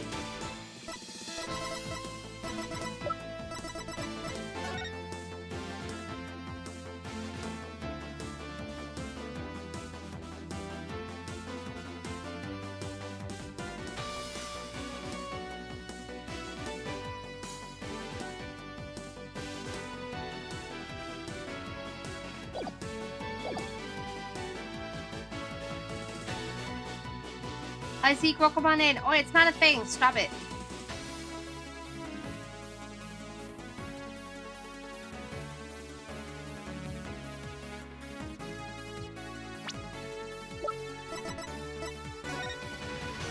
The flowers are different. Take that! Please direct your attention to Miss Wyatt's bouquet of flowers. In the photo one of her in-laws took, the defendant is holding a yellow bouquet. But in the photo Mr. Woods took, he's holding a red bouquet. You're right! That's possible. What does this mean? It means that the defendant really did experience 2 wedding receptions. She did that when she traveled back through time. What?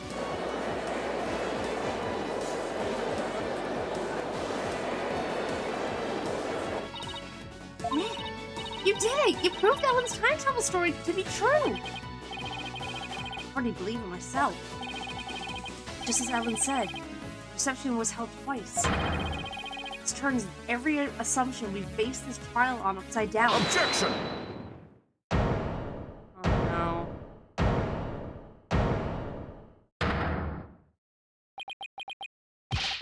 I refuse to accept such a ludicrous argument. It is pure fiction under the guise of pseudoscience at best. There is simply no such thing as time travel. I know it's hard, but can't you suspend your disbelief for 1 nanosecond, Edgeworth? I bet sci-fi movies push all your buttons the wrong way, don't they, Mr. Edgeworth? Think of a stream streak, Zeke. I could totally picture you yelling, "That'd never happen," every 5 seconds at the screen. Maybe you should stay away from the movie dates altogether. That's neither here nor there. This is real life we're talking about. Proof is clearly shown in the 2 photographs. That's right, Mr. Edgeworth. Objection! Fine. I'll entertain your absurd delusion, if only to demolish it before your very eyes. What? Let's start with this, then, shall we? There is one thing your time travel theory fails to explain. And that is the memories of the other guests there. The defendant and Larry remember the reception occurring twice. But no member of the Sprocket family has even mentioned such a thing. That's because the time machine is passed by technology. I'm not done, you bird brain. Bird brain? As I was saying, if the entire family had been sworn to secrecy, then why hadn't they sworn the woman who was marrying into the family to secrecy too? That's a good point. Honestly, all it takes is a little common sense, Mr. Brain. Even still, how do we know that the trip through time did not really occur? There is proof in the photos that it did, and besides, if time travel doesn't exist, well, I'd be a little disappointed, frankly. I was hoping to go back to the date and get to read that. You mustn't allow yourself to be taken in by Mr. Wright's whimsical tales, Your Honor. I've read about it in various literature, you see. And they all say that time travel is just not logically feasible. Well? Oh! I was wondering what the... Yeah! I was wondering where that sound was coming from. Thank you for the bits, Zeke. But you opened a booster pack, but still. Thank you. Maybe our argument was just a little too nonsensical, Nick. Oh, I see what you did there, Zeke. God damn it. Well, in that case, why don't we put common sense to the test? Excuse me. The wedding reception was held twice. The photos are proof of that. But it wasn't because of time travel. simply because the reception had actually been held twice. Isn't that the most reasonable way to interpret the situation? Would you care to elaborate, Mr. Wright? If time travel doesn't exist, there's only one way to make sense of what happened. Somebody must have orchestrated this strange phenomenon that somebody is...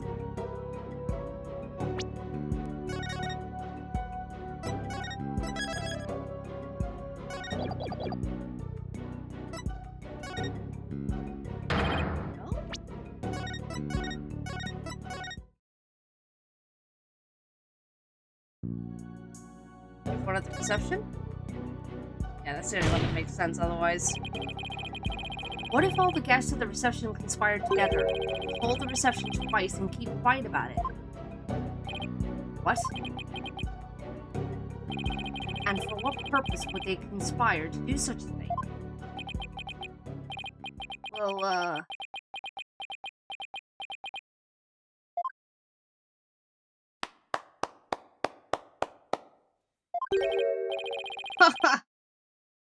brilliant deduction defense. Who's that? Oh, it's you! I can tell that you're not a renowned lawyer for nothing. I must say, I underestimated you. How so, Mr. Pierce? You have managed to name each event precisely as they happened. You have revealed it all to the light of day. Then that means it was us. We orchestrated the whole thing. Yes, the reception was held twice. But why, though? Like, that's such an expensive thing to do. But not because of time travel, no. We simply held it a second time. What? Why? Why would you do such a thing? Yeah, honestly, that doesn't make any sense.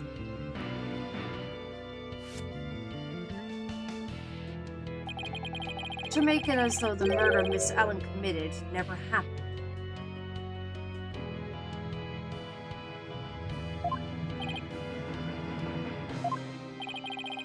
Master Soren figured that if Miss Ellen, who'd killed Bloomsbury after the first reception, experienced the reception one more time, she would think it was all a dream.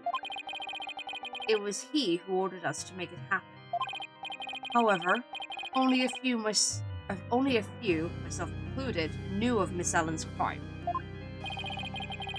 You say most of the guests attended 2 receptions without knowing why? Indeed, they needed no reason. Master Soren told them to do it, and do what they did. Why? No, that makes no sense. That is the Sprocket way. That makes no sense! Then who hit the body in the lantern? We did. But we did not anticipate the petals finding their way in, nor the actions of Mr. Butts. And that's how you intended to cover the whole situation up? There is just one thing everyone here has wrong. The real scene of the murder was not the hold. It was the Vista deck. What? Then Miss Wyatt's recollection of the events must be correct. I admit we tried to cover this incident up, but the fact that Miss Ellen killed Bloomsbury is undeniable. This is quite a turn of events.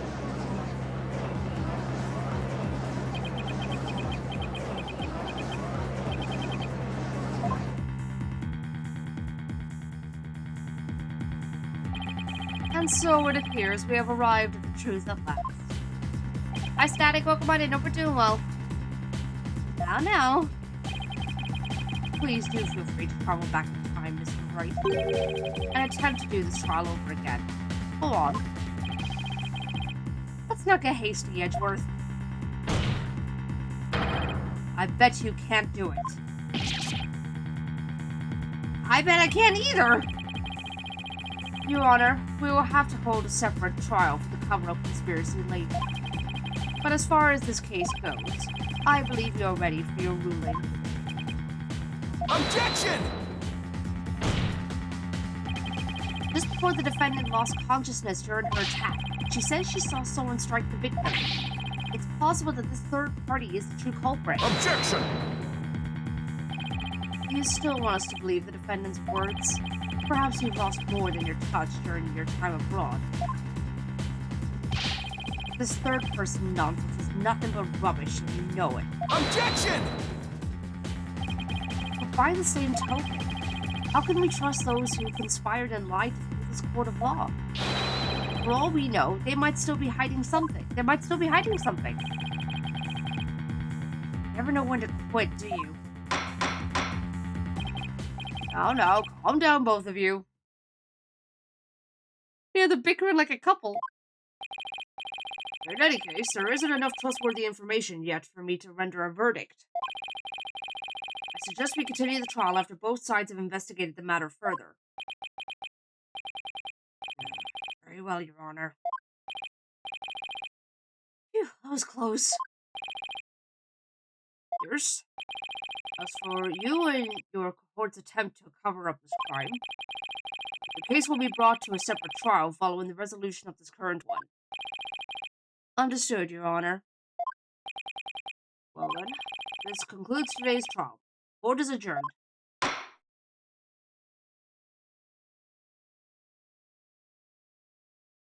be continued. Okay. Yeah, what a mess indeed.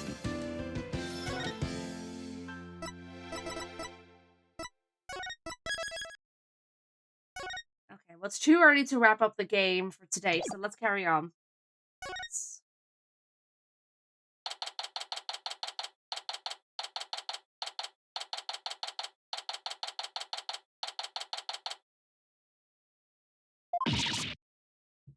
What?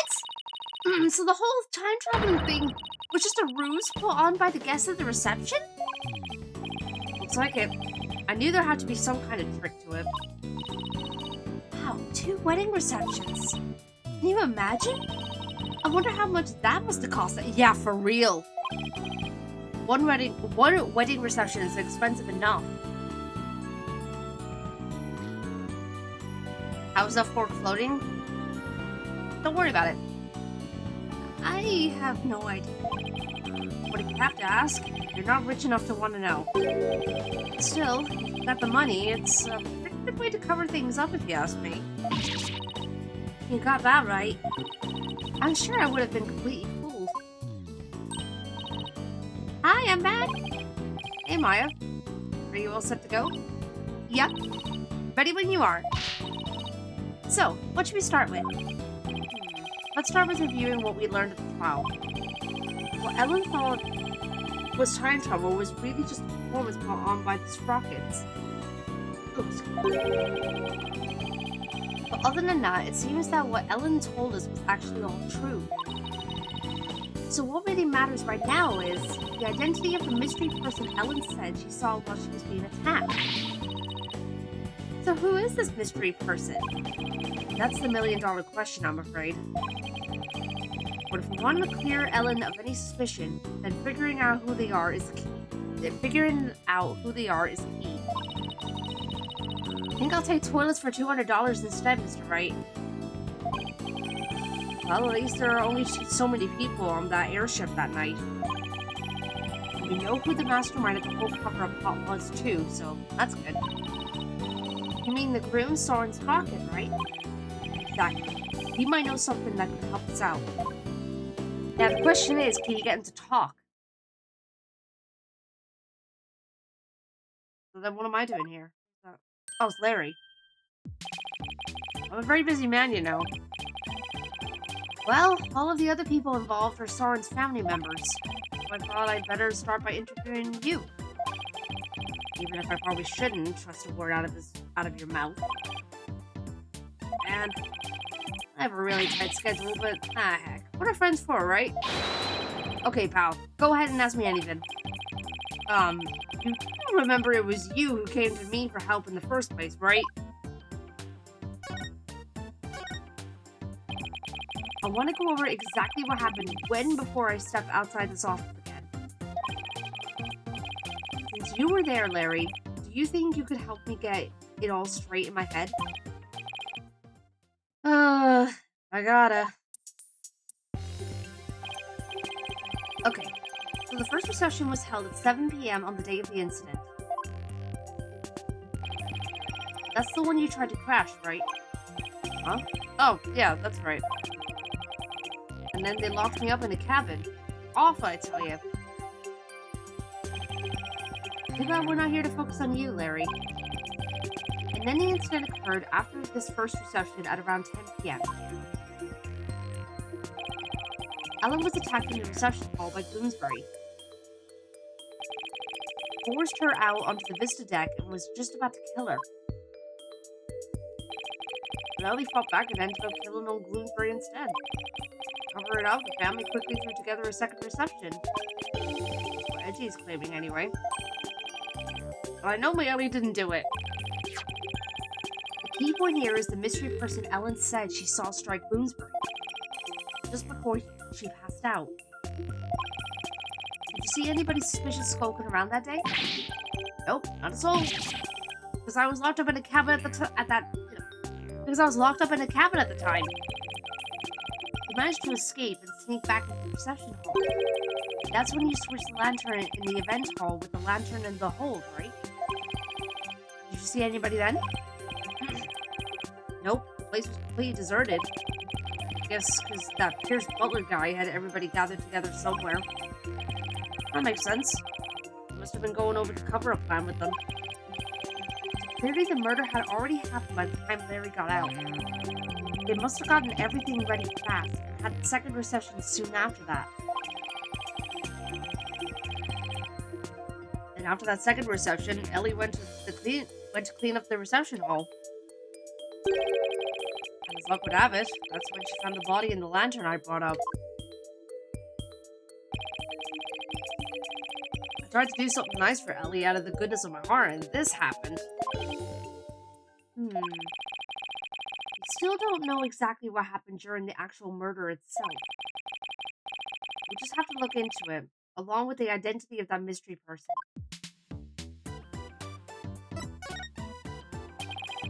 So while the murder was taking place, you were locked up in a cabin. Did you see anything unusual while you were in there? Cabin? Let's see. Well, there was that pterodactyl flying through the sky. That's pretty unusual. Oh, right. That drawing of that pterodactyl you saw.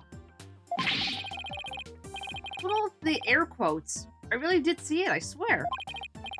Larry, the time travel thing never actually happened. Which means you couldn't have seen a real pterodactyl flying through the sky. Oh. Are you down the eye of a super popular picture book author? Yes!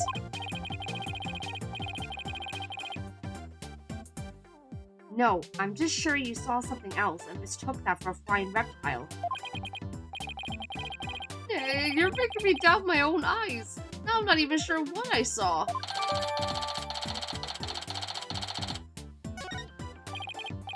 Either way, you have no idea what actually happened at the real scene of the murder. Right. And I can say that with every confidence. Wow, look at the time. I better go. I have a book signing to get to. Book signing? Whose book? Whose do you think? Mine, of course. Dolores Dunham book signing. I bet you went around and begged a bunch of bookstores to let you do one. Of course not. They're the ones coming around to beg me. It's like I guessed right. Anyway, I have to go. Send you 10 copies of my new book that just got released the other day, alright? 10? That's very generous of you. What are you talking about? I'm gonna send you the bill too, of course. Just put them down as office expenses or something. I'll see ya. Wait, Larry, we don't need... Oh, he's gone. I'll take a copy, boss. Oh, and make sure it's signed. Oh, boy. She's not gonna like this office expense. There goes our first lead. What do you want to tackle next, Nick? Right, we should really hit the streets now, huh? How about we go see Ellen? Sounds good, boss. I bet I could cheer her up. I thought you were gonna help Tracy with her magic show again today, Athena. Weren't you supposed to go meet her right about now? She said she was going to practice her new trick on you, if I recall. On me? Really? Jersey Show is an important source of income for our agency, you know. Leave the case to us, so you go ahead and run along now. But, boss... Off you go, Athena. No, I don't want to die. We better get going too, Maya. Okay. Oh, there's a familiar theme. Jesus Christ. Ellen, please.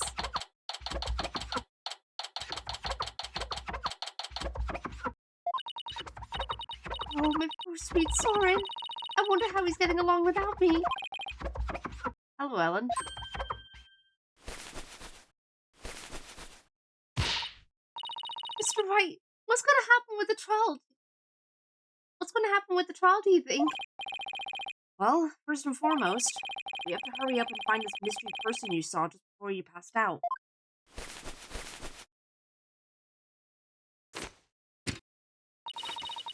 Do you think that person could be the real killer? Quite possible. And if you could prove that, it would clear you of all charges. Actually, if you happen to know where Soren is right now, he's usually busy with meetings all afternoon, but he should be home by evening. Why are you ironing boxer shorts? And how did you even... I think I better go have a chat with him later then. Why am I being treated to a view of someone's underwear? Yeah. Mr. Wright, don't tell me. You suspect me... You suspect my sweet Soren? Well, he is the one who masterminded the second reception after the time skip. So, I thought he might be able to tell us something. How could you, Mr. Wright? You can't possibly think. My Soren would never kill anyone. All right. Just calm down. No, not if you're accusing my Soren. Please, I'm not accusing anybody. So please put the pan and ladle down, all right? Really? Lost my heart. Now, would you mind if I ask you a few more things about the case? Better be careful not to provoke her.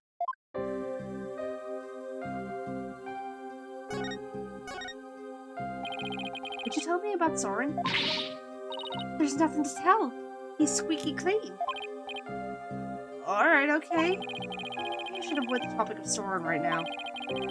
Let's talk about something else then. Fine. But you won't hear a peep out of me about Soren. Oh, will he? Could you tell me about Pierce then? Pierce. He came to Sprocket Manor about a year ago. As the family butler, he's now in charge of everything in the household. Only a year ago? Did he have some kind of special connection with the family? I'm just a maid, so I'm not privy to such things, I'm afraid.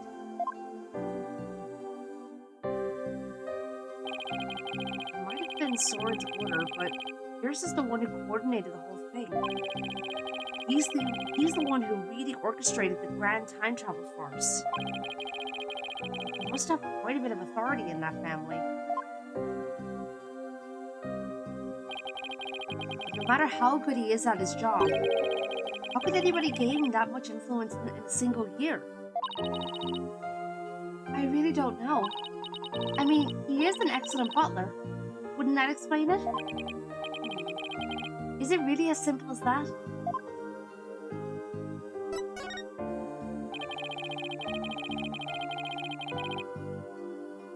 What you thought was time travel was really just a cover-up carried out by your in-laws. Pierce said Soren was the one who ordered the whole thing. I still can't believe it. Even if the second reception was fake.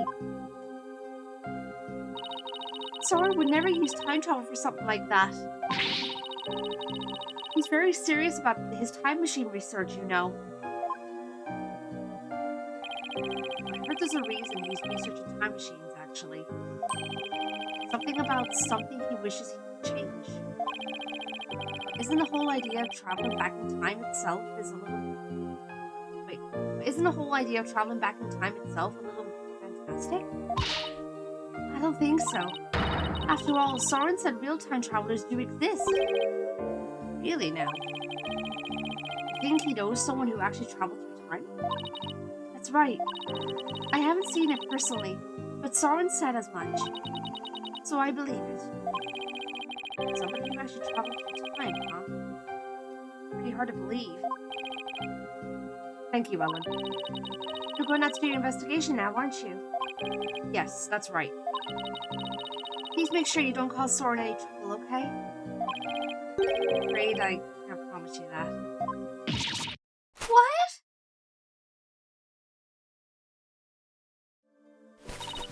Please, whatever you do, please don't upset my poor Soren any further. I'm begging you. I'll do my best not to cause him any unnecessary trouble. I couldn't bear it if Soren ever came under suspicion. I'd rather be found guilty myself. Thanks. Alan, please, don't work yourself up like this. You don't want Soren to worry, do you?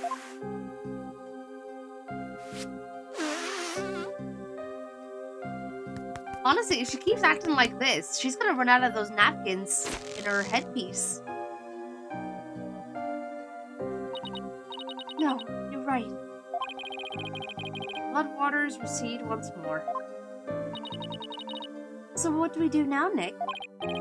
Well, Ellen says Soren is usually in meetings until the evening, so let's save our house call until then. Why don't we go to the Mooring Dock and figure out our next move from there? Roger, Nick.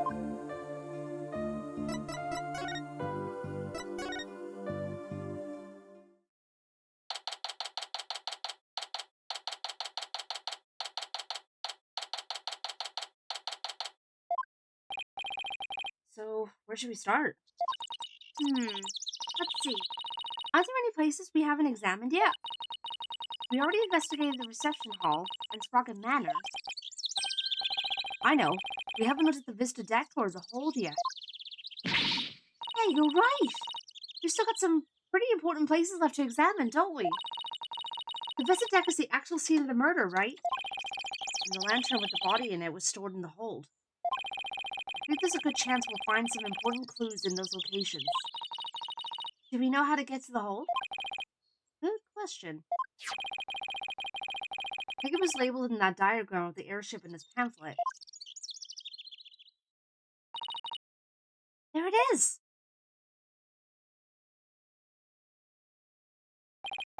Well, what are we waiting for? Let's go.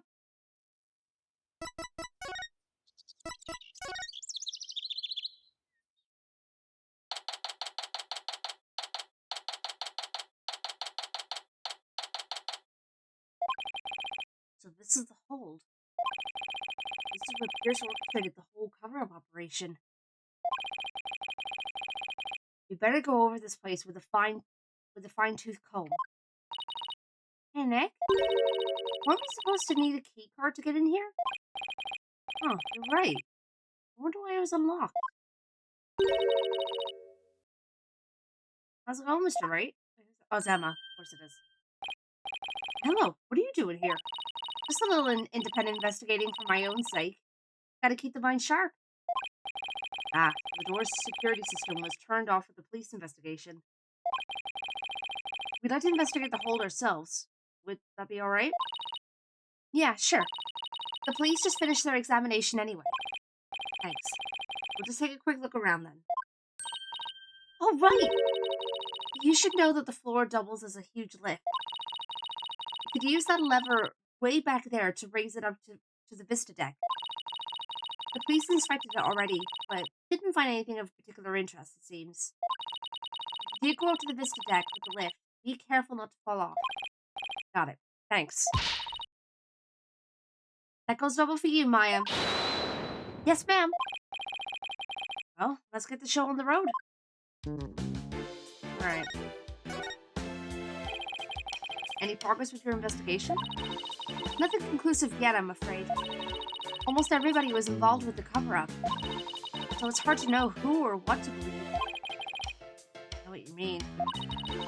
Unless you have some compelling evidence, I'm afraid it's gonna be a tough trial for you. Telling me. There isn't much time left, so I've just gotta make do and see what I can turn out.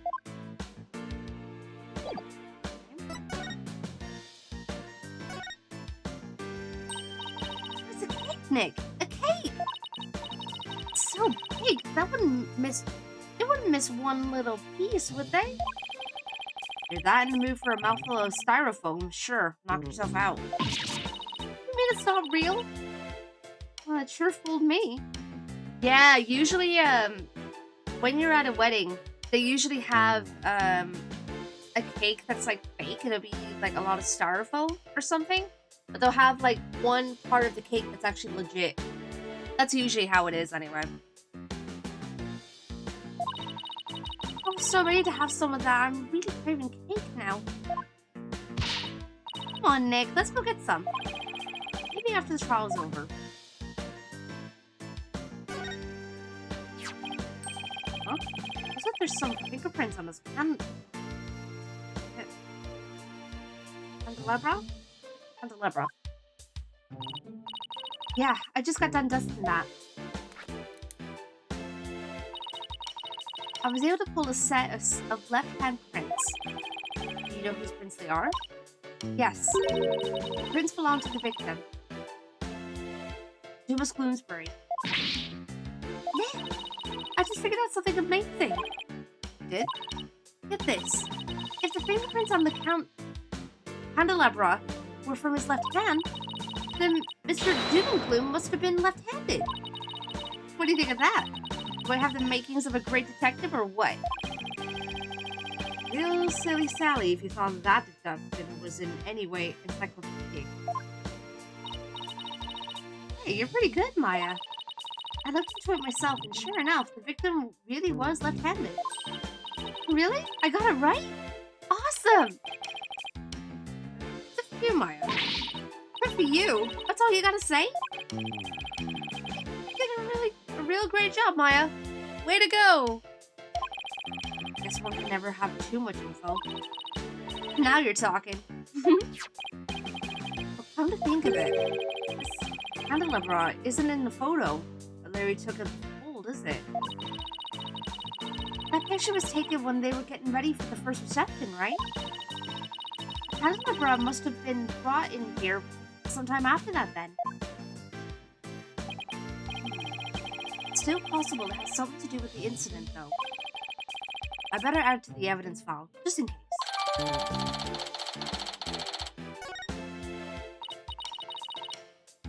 Oh, by the way, Mr. Wright, you can have this fingerprint powder if you'd like. Giving this to us? Sure. I have 4 of the set. Thanks. I feel like there's something more to the candelabra, but I can't put my finger on it.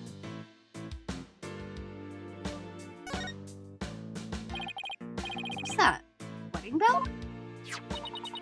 According to the pamphlet, it's used on the Vista deck during wedding ceremonies to bless the newlywed.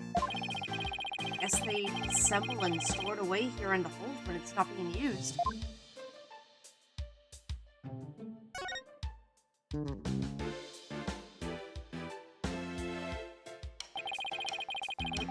There are 2 male peggable lanterns in the reception hall. That must mean these 2 are female peg-a-cow lanterns. Maybe got their sexes mixed up when you replaced the one in the reception hall, huh? Didn't you see the horns? The difference is pretty glaring if you ask me. And yet he managed not to notice. That's what makes Larry Larry. Larry being Larry is why I've seen more than my fair share of trouble for a lifetime. Oh, Mr. Wright?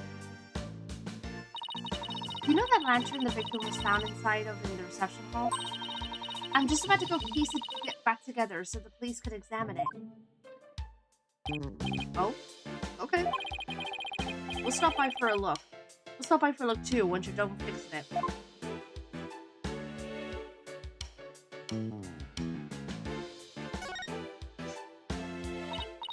Oh, look, Nick! It's an airplane!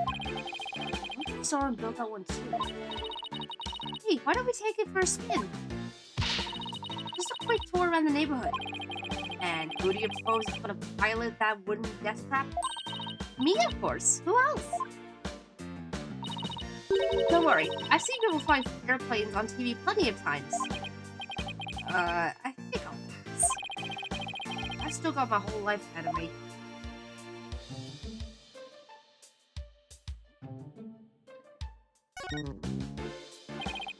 Oh look, there's the lever to the lift Emma told us about. Let's try going up it. I'll go flip the switch. There goes nothing. Wait, I'm not even on it yet.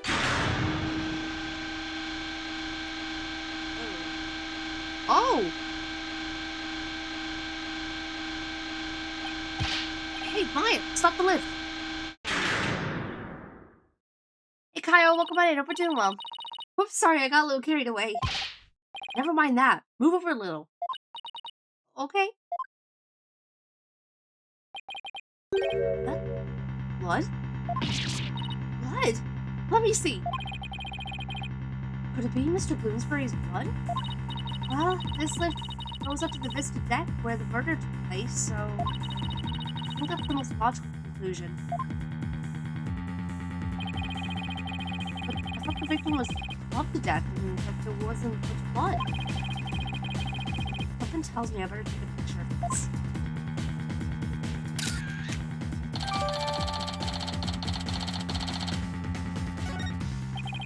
I should ask Emma about it some more later.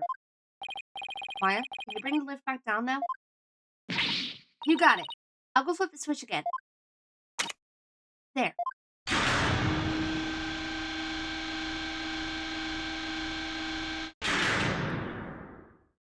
Oh, good lord. Done. I want to find out some more about that bloodstain. For now, I guess we should go up to the Vista deck and take a look around the actual crime scene for ourselves. The view must be great from up there. I bet it'll be awesome. You mean it would be if it wasn't the scene of a murder? Okay, to the Vista deck we go. Make sure you actually get on the lift this time, Nick. I know. Okay. I'll just flip the switch again and away we go.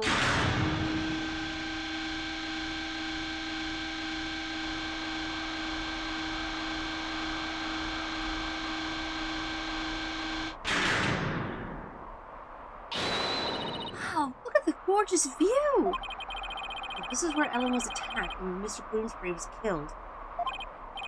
Yeesh, one wrong step and it's splat on the ground below. Should we go investigate the stuff that's a little closer to the edge? Well, I don't see much of anything over there. The police investigation didn't turn up any clues either, so maybe we don't need to? Well, I get it.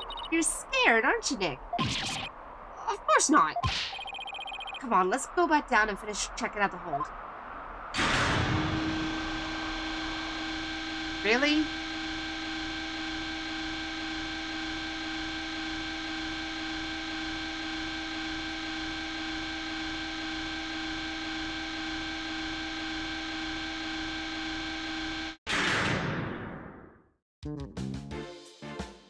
Okay. This is the airship's engine. Pretty impressive. Hey, Anton, welcome on in. Hope you're doing well. And it's all rhythmic, like a heartbeat. It's the literal heart of the flying chapel.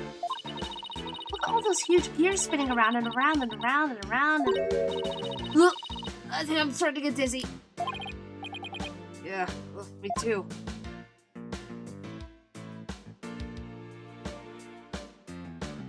Doing better, chilling? Oh, I'm glad. And yeah, doing right over here. These must be the dishes and glasses they use for receptions. Very fancy. I bet we'd be in big trouble if we broke any of them. Oh, I want to see Nick. You young lady, need to stay far, far away from them. Nick? You think I'm gonna break them, don't you? Let's just say your rap sheet for breaking things doesn't help your case.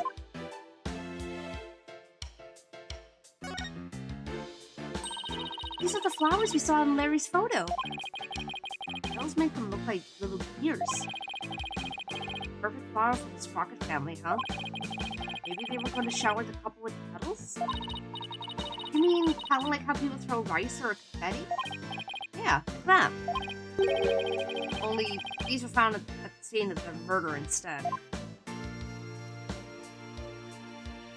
Okay. Anything else around here? I don't think there is.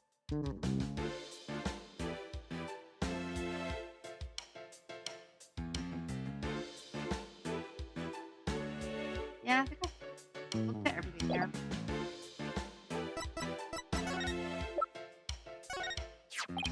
Emma, about this bloodstain. Wasn't something about it strike you as odd? What's so odd about the victim's blood? That's not exactly... just something about it that bothers me. Now that you mention it, I can't say I necessarily disagree with you. Maybe I should talk about this some more with her.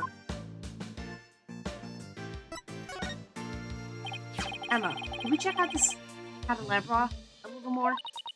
A little more? Oops! What happened? I almost dropped the candelabra and the candle slipped off. Whoa, hold on a minute. What's happened there? Let's be careful with that. Might be important evidence. Wait a minute. Now what? One of the pins that hold the candles is broken. What?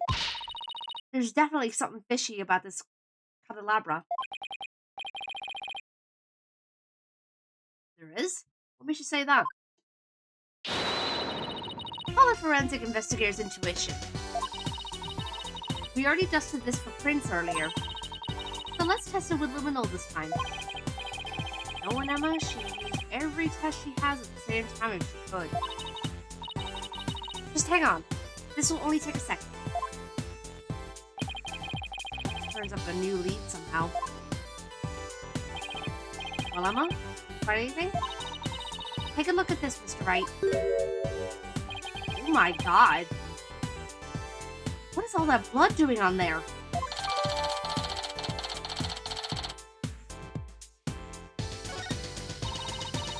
Maybe somebody got hurt while they were setting up for the reception? These pins are pretty sharp. But if one of the pins is broken, it means there was some force involved. You think maybe somebody got stabbed? But nobody reported anything like that. That's quite a bit of blood. I wonder whose it is. If I have anything that might shed some light on that, I should probably show it to Emma. Considering the blood on the victim's hand, I feel like it has something to do with that. What about the blood stain? What about it? There's something about it that's been bothering me. We already been through this. Sad. Well, there's a huge blood stain on the crime scene lip and a blood-stained candelabra. Candelabra. I really don't know how to pronounce that. Now, this is only a guess, but I'm thinking maybe these two bloodstains are from...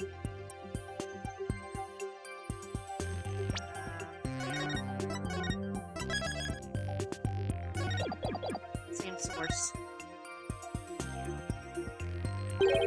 I'm thinking maybe these two bloodstains are from the same source. I guess that is a possibility. Can we compare the two bloodstains? Would that take a lot of time? Are you kidding?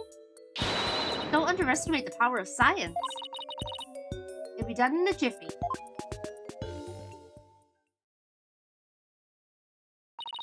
And the results are in. It didn't take long now, did it? It seems like the blood from the lip and the candelabra are from the same person. Had a feeling.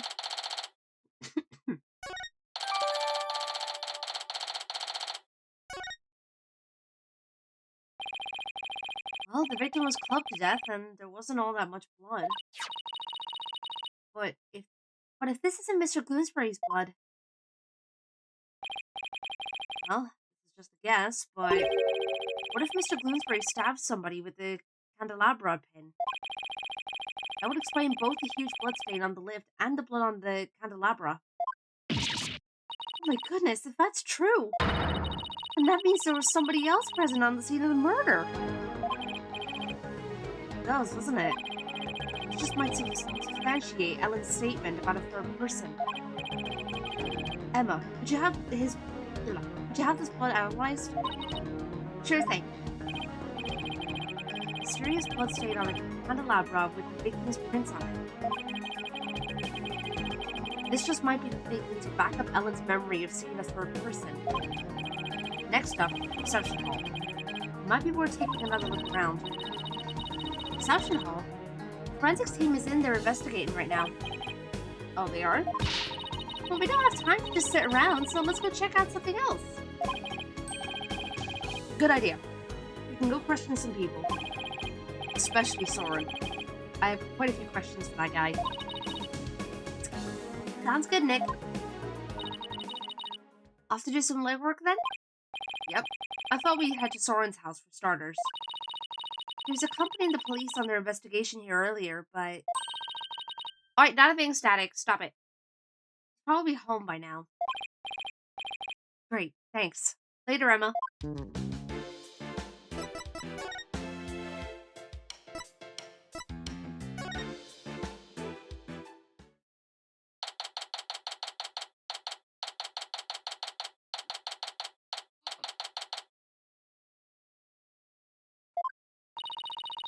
Still can't get over how gorgeous Sprocket Manor is. Just don't touch anything. I wasn't going to. Definitely going to. I was told I'd guess. Thank you for seeing us, Soren. We know you're busy. We'd like to ask you a few questions about the case, if you wouldn't mind.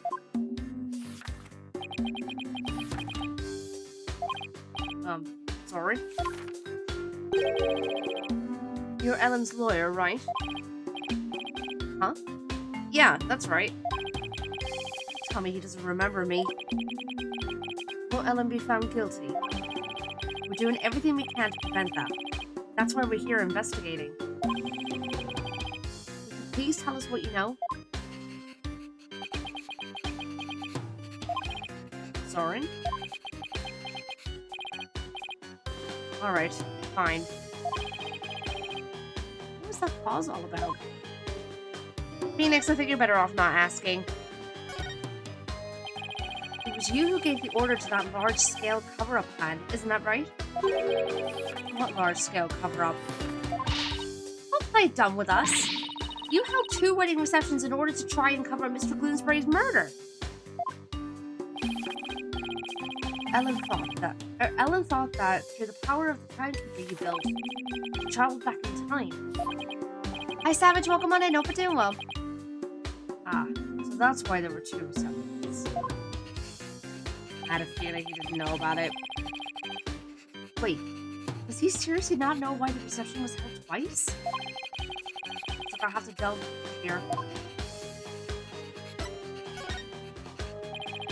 So the cover-up scheme, that fake trip through time. You're not the one who was behind it all? You're stated in court that you were the one who ordered it to be carried out. You said that? See. I leave him in charge of everything around me. So whatever he decides is, in essence, my decision too. So I take it that you didn't know anything about the cover-up? That's none of your business. You were in 2 wedding receptions in a row. And still, you claim to know nothing? I have nothing more to say to you. Please leave. Soren!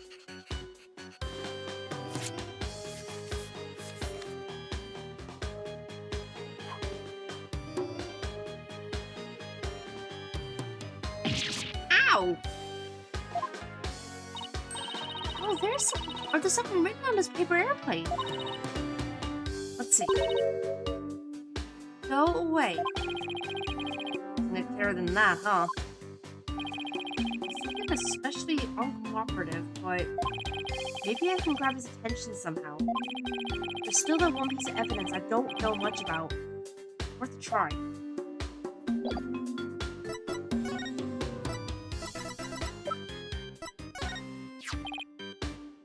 Sis. I'm sure your sister would want the truth of this case to be known. How rude. Is intruding on the private lives of others part of your job as a lawyer? Oh, I apologize. I guess showing him the picture of his sister wasn't such a good idea after all. Well, it was worth a shot.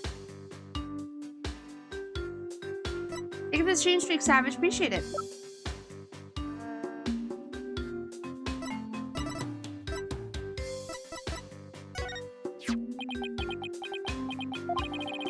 What are you showing me that for?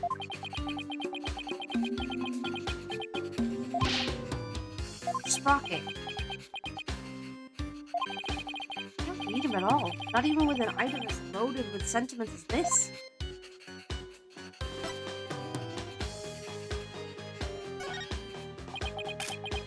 I didn't think he'd have anything to say to that, but I thought I'd try.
I'm just seeing if I can get something out of him.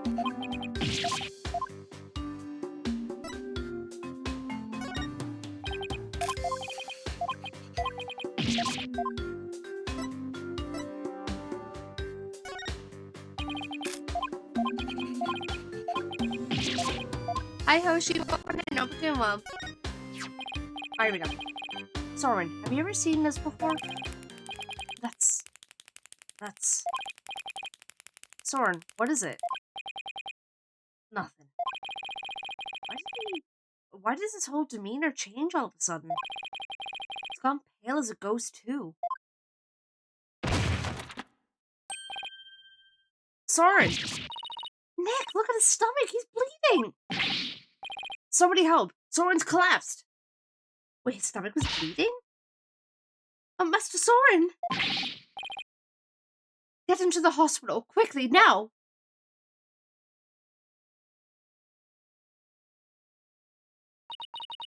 Poor Soren. That must be one serious wound.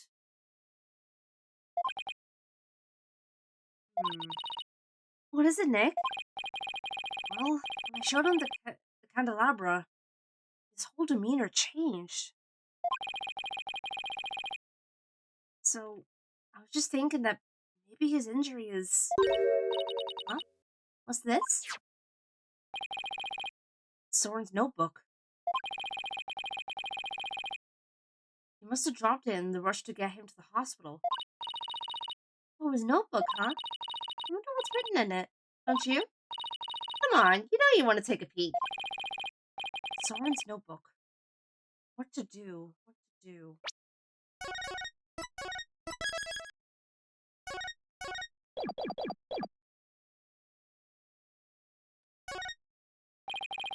I feel guilty snooping around in somebody's personal notebook, but maybe we should take a little look-see? Oh, it's filled with big words written in tiny letters. Guess he uses his notebook to write down his invention ideas? Huh? What is it? Did you find something? After March 8th of last year, the content of this notebook changes dramatically. Like how? Well, ever since that date, Soren's been writing down every detail of his life. As in, every. Maybe he decided to start keeping a diary? This is way too detailed to be an ordinary diary. either he's really compulsive, or maybe just plain forgetful. Is it really as simple as that? I feel like something happened on March 8th that made Soren change. Oh. Kendra Kato, thank you so much for the raid. How was your stream? What were you up to? Welcome on in, Raiders. For those that don't know who I am, my name is Sky Blue Arts, or you can call me Serena, and the ads have started. Fan-freaking-tastic. Gosh darn it. I'll have to wait until the ads are over. No! It's a great name.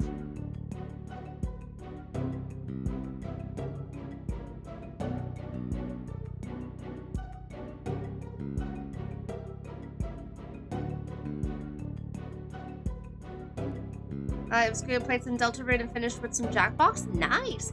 Kendra, I don't know if you can hear me right now. But if you can, that sounds great. I hope we had fun with that. Bits, Whiskers, and Baked Tater Tots. Hi, welcome on in. I don't know if you guys can hear me.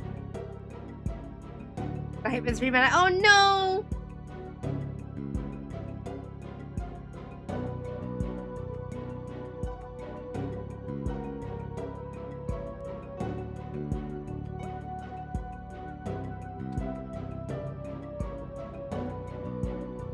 Oh, goodness me. I always feel bad whenever the Raiders come in and then the ads start. It's just like, aw, goddamn.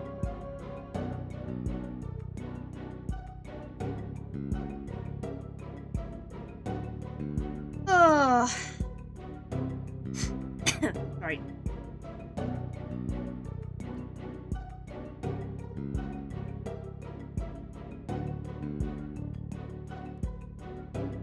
That's relatable? Yeah.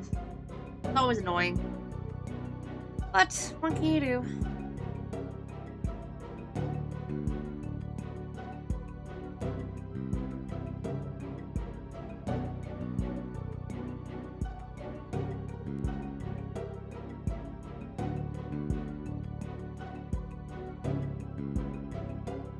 Is that the Club Penguin dance that I'm seeing in the chat?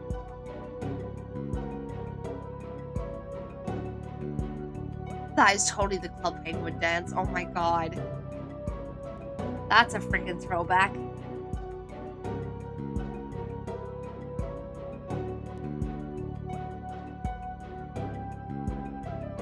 Yeah, I know, it definitely is. Like, looking at the motion, it absolutely is.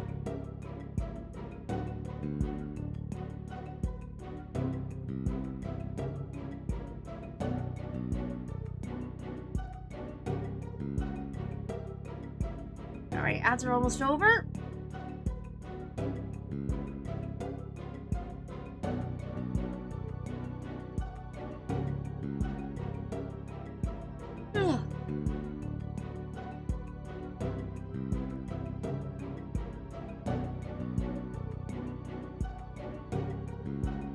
Alrighty then. There we go, there's the ads. Alright, welcome back from ads, everyone. Sorry about that, especially apologies to the Raiders, but thank you for your patience. I appreciate it. But yeah, once again, welcome. My name is Sky Blue Arts, or you can call me Serena. I'm a 2D animator and artist, and I'm also a variety streamer. Welcome on, guys. Hope you had a fantastic time over on Kendra Kato's stream, and I hope you enjoy your stay here. We're currently playing some Apollo Justice. We are on the final case. It's a special episode of the last game in the trilogy. So, yeah. So we're just going through that at the moment. Bits, yeah, sorry that you got stuck in Agile. I do apologize. But yeah, I hope you're doing well. And Baked Tater Tots, thank you so much for the follow, by the way. Welcome to the Biscuit Bunch. I thought I'd wait until the ads were over so that I can officially say that to you, so you can hear me.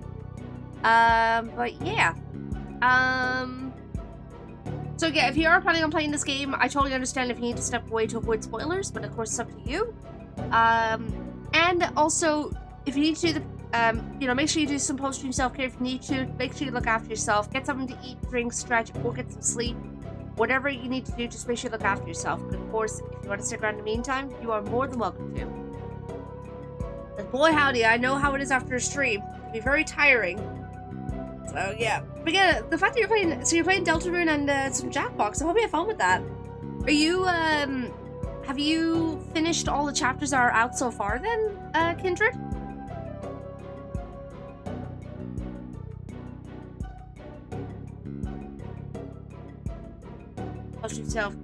Post-stream care is definitely important, absolutely. I'm replaying them from the start. Oh, fair enough, fair enough. I'm guessing you're looking forward to the next chapter that's coming out then. Yeah, when is that coming out again? It's in the near future, right?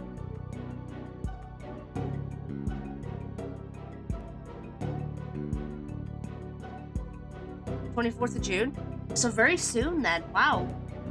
Yeah, like, a few days from now. Good grief.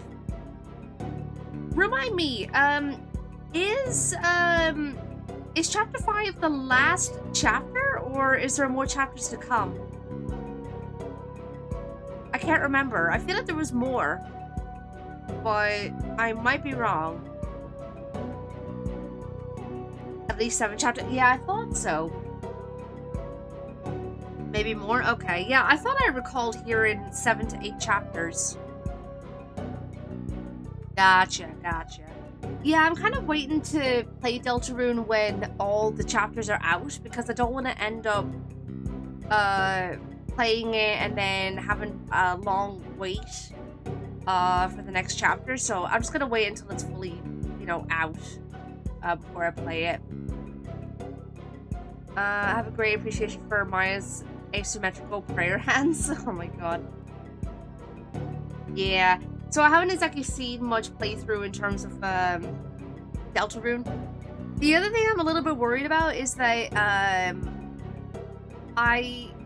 when I played Undertale on stream a couple of years ago, I had so many people spoiling the game for me, which was really annoying. Now I did know some things about the game when going into it, but other than that, there was a lot of things I did not know, and people were spoiling it for me constantly, and it was so aggravating.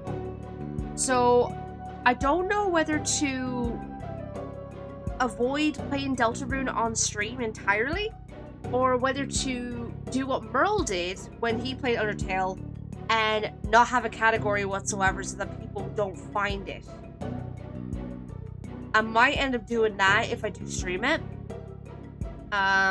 Because then people are not going to be trying to find the stream, and then they'll see like, oh, this person's playing Deltarune, and then they're like, get in, and then they're like, you need to do this, you need to do that. It's just like, stop it, I'm trying to experience the game. You know, it's, oh my goodness. Maybe that is a solution. Yeah, like, listen, I understand that people are excited about watching someone play a game that they absolutely love. I totally get it. I understand that. But for the love of God, when it's got a story, don't spoil it for people. Let them experience it. Just enjoy, like, just experience it vicariously, like, as if that you're playing it for the first time again. That's the beauty of it. That's the beauty of watching someone play it for the first time. It's like you get to experience it for the first time all over again through someone else. Because they would have very similar experiences to what you had. That's my experience whenever I've seen people play a game for the first time. Yeah, exactly, Savage, yeah. I did, Savage, that's the thing. I had a backseat message at the top of chat. And I think I didn't do it for the screen right off the bat. I probably should have. But yeah, people were still ignoring it, and it's just like, oh my god, please, stop it. But anyway, moving on from that. Well, why don't you let me take a look at that, and I'll tell you. Hey, Maya, let go or we'll rip it. Now look what you did, you dropped it.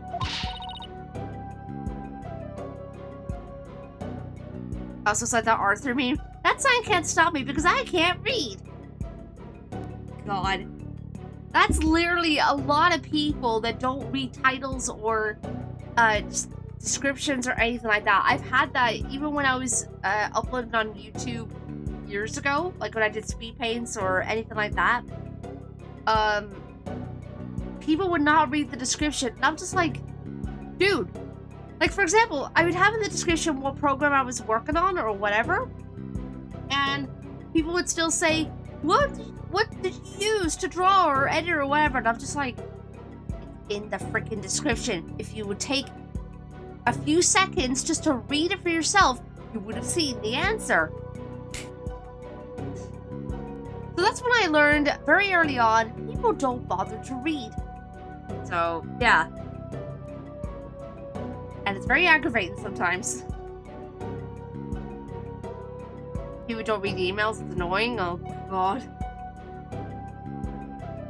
No worries, Kindred. Thank you so much for stopping by, and thanks for bringing your community over. I really do appreciate it. Yeah, good. Exactly. Disgusting! But yeah, go look after yourself. Thank you for the hydrate.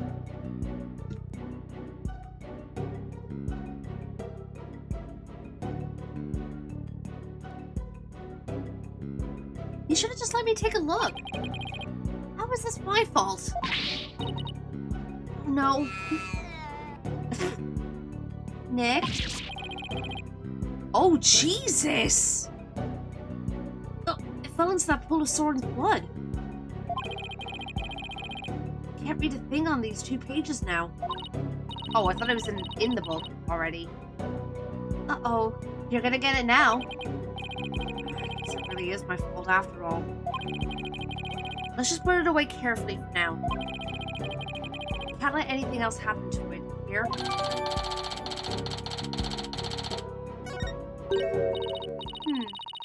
Hey, look, there's something sticking out of the notebook.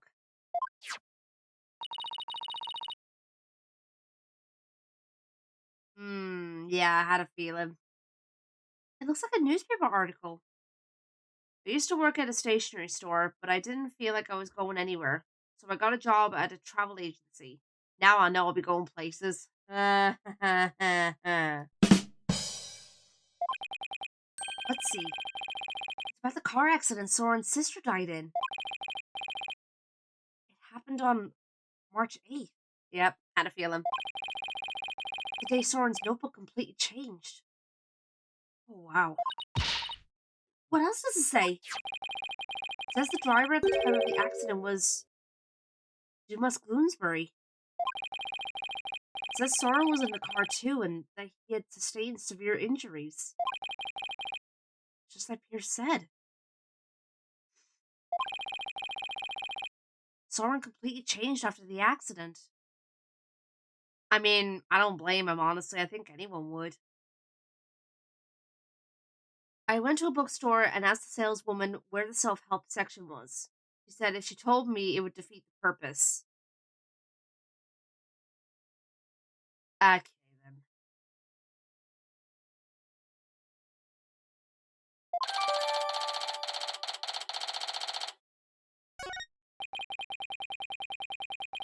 So Bloomsbury was driving the car when they got into that accident. That opens up the distinct possibility of Soren holding a grudge against Bloomsbury. You think Soren could have... I don't know. It's not like I have any proof. We should talk to Pierce about this when we return to when we return Soren's notebook to him. Though he doesn't seem to be here right now. Maybe he's at the Flying Chapel.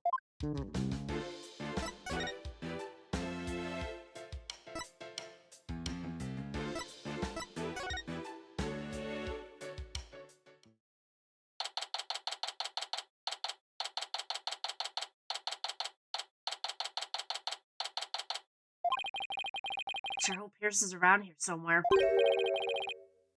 Ah, Mr. Wright and Miss Fay. Hello, Pierce. We were just looking for you. I'm sorry for Master Soren's sudden departure earlier. You have my sincerest apologies. It was totally understandable, really, but shouldn't you be at his side right now? It's fine. The other servants are with him, and I am in constant contact with them.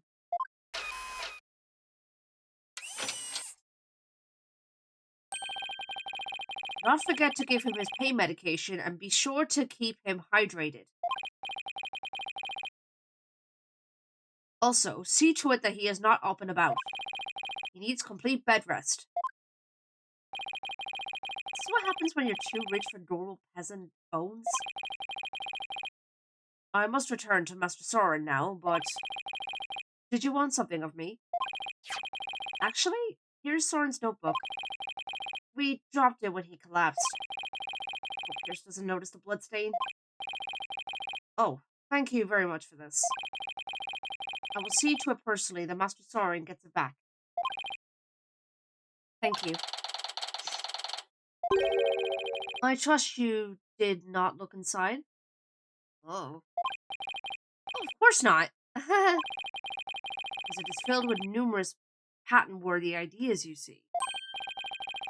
Look, I know you're busy, but would you mind if I asked you a few questions about the case? Well, as I said, I must be getting back to Master Soren. So if you could make it quick, I would greatly appreciate it. Alright, I'll make this as quick as I can.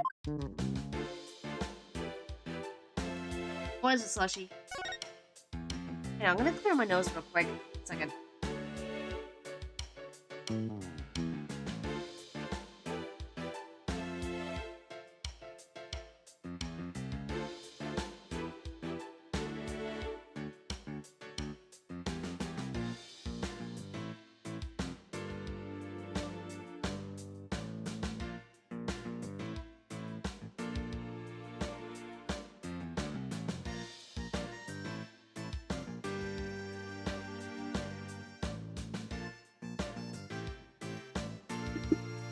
There we go.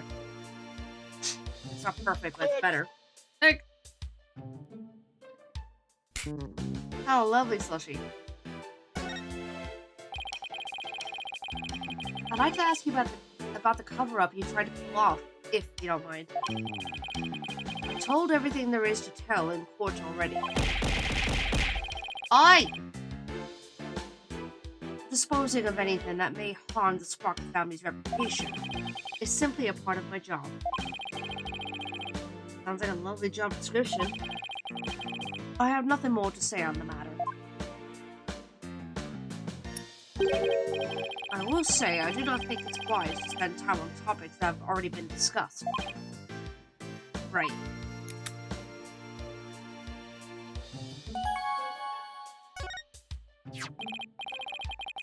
Pierce, could you tell us more about this accident? Where did you find that? And did I not already tell you about that accident? You did, but you immediately left out one crucial detail. The fact that Dumas Gloomsbury was driving the car at the time.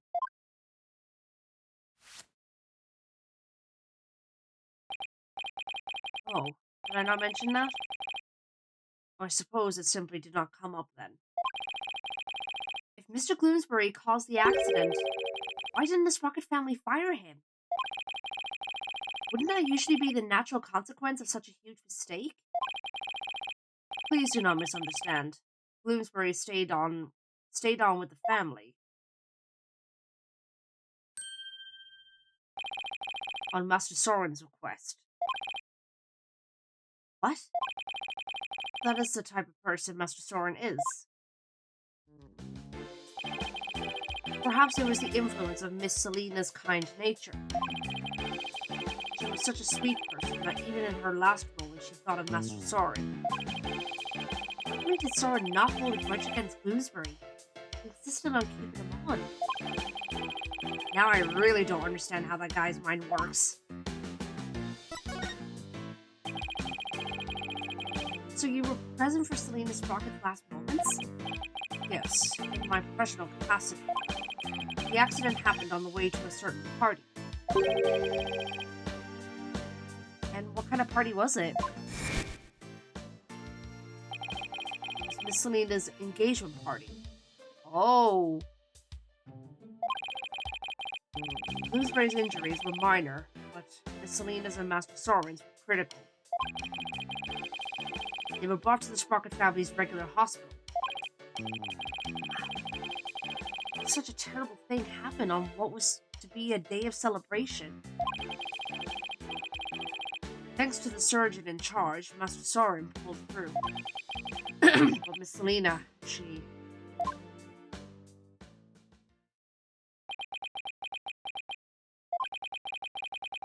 The last words Miss Selena said to me were...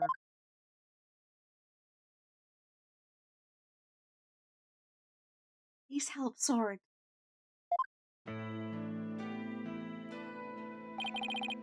Since then, I attended Master Soren and tried to help him in any way I can. See,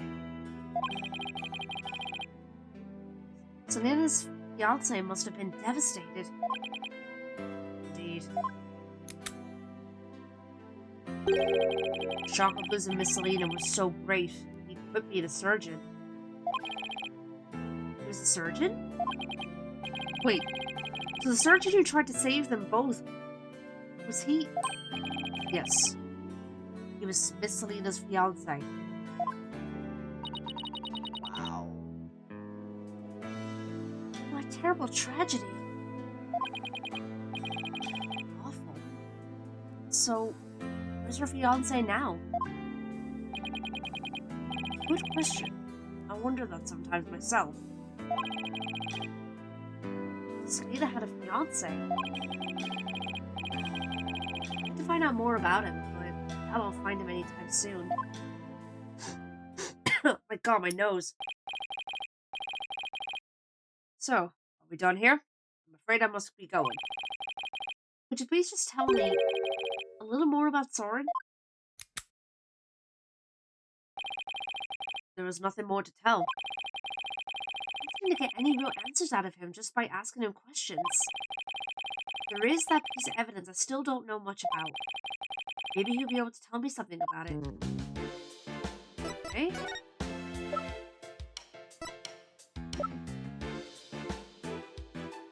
Which one?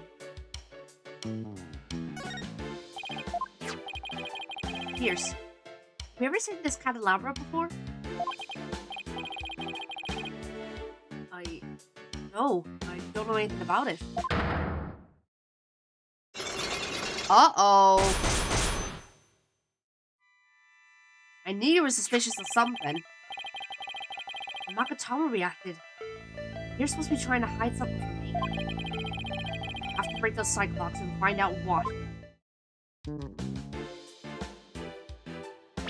Oh boy, oh boy, oh boy, oh boy, oh boy.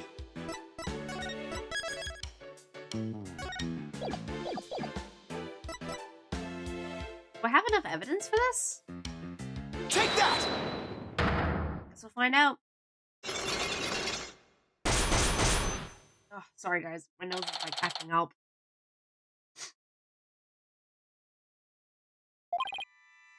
Pierce, you're hiding something from me about this candelabra, aren't you?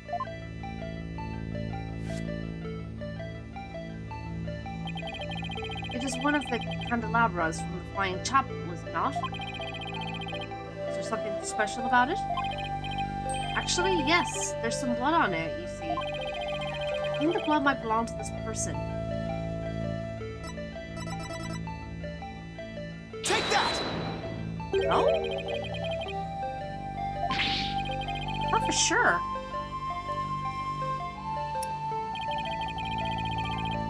Oh, wait, no, hold on. My bad. I'm dumb. I am so dumb. Take that! There we go. Soren has a rather nasty wound on his body, doesn't he? Yep, there we go. Yes, Master Soren is indeed injured. Are any of the other people involved with this case injured? Not as far as I know. See, let me ask you this, Pierce. Do you suppose Soren could have been more directly involved than you're letting on? What in the world would make you think that? Oh, I've got my reasons. Mr. Bloomsbury's fingerprints were found on this candelabra's stem. Which leads me to believe that Mr. Bloomsbury stabbed Soren with it. can't possibly think Master Soren is the one responsible for the murder. I don't have any conclusive evidence of that at the moment, but I do think he had a motive. This proves that Soren had a motive to kill Mr. Bloomsbury. Hold on.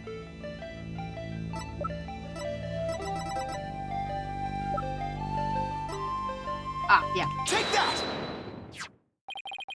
Even though it was an accident, Mr. Bloomsbury was the man responsible for taking Soren's sister away.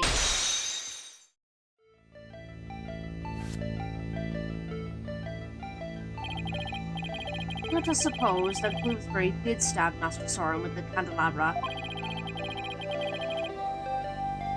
Can you prove that it had anything to do with this case? He might have been stabbed at some other location for some other reason. Sorry, but I could prove it was related to this case. Oh, really? Soren's stabbing and Mr. Bloomsbury's death are definitely connected. Are they now? This is the piece of evidence that ties Soren's injury to Mr. Bloomsbury's murder.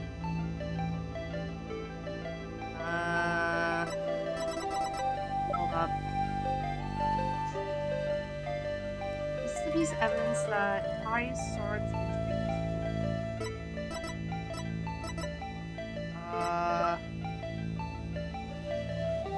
Take that! There we go. A bloodstain was found on the side of the lift that goes between the hold and Vista deck. Its blood matches the blood that's on the candelabra. I obtained the results straight from the police, so I can assure you this information is correct. This bloodstain on the lift indicates an important fact. It shows us that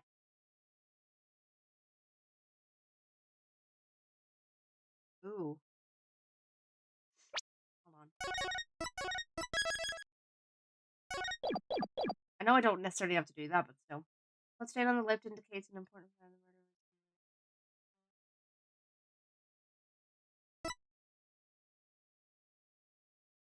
I'd imagine it's one of these two.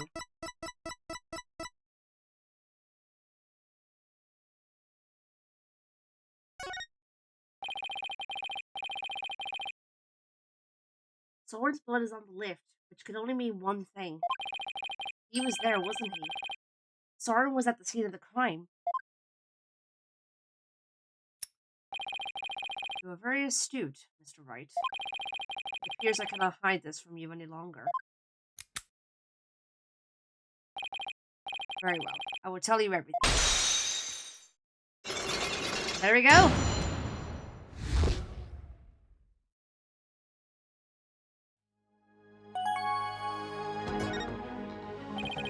Could you tell me about Soren's injury? Very well. This is what I heard directly from Master Soren himself. As you surmised, Master Soren was stabbed by Bloomsbury on the day of the murder. It happened after the first wedding reception. The happy couple was at the reception hall when suddenly Bloomsbury appeared. He attacked Miss Ellen and tried to take her away. Master Soren went to stop him and found himself in a struggle with Bloomsbury. That is when Master Soren was stabbed with the candelabra, he said. Even though Master Soren was badly injured, he went after Bloomsbury. Soren really was at the scene of the murder, wasn't he? Yes, that is correct. However, by the time Master Soren arrived at the scene, Bloomsbury had already been murdered. Here's the saying that Soren was at the crime scene. That he didn't have anything to do with the murder itself. Even still, why did you try to keep such an important piece of information from me? I am very sorry. Master Soren's injury and Bloomsbury's murder was not directly related.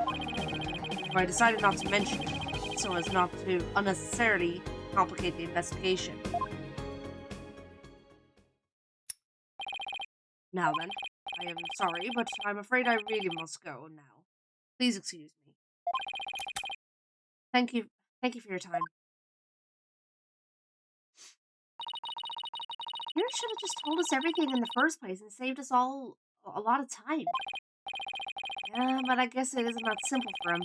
He is the family butler, after all. Sure didn't make our job any easier, though, did he? But at least we learned something new. Soren was at the scene of the crime. That's true. One step forward is better than none. So what next, Nick? Let's see. Forensics team might be done investigating the reception hall by now. Let's go check it out. Sounds like a plan.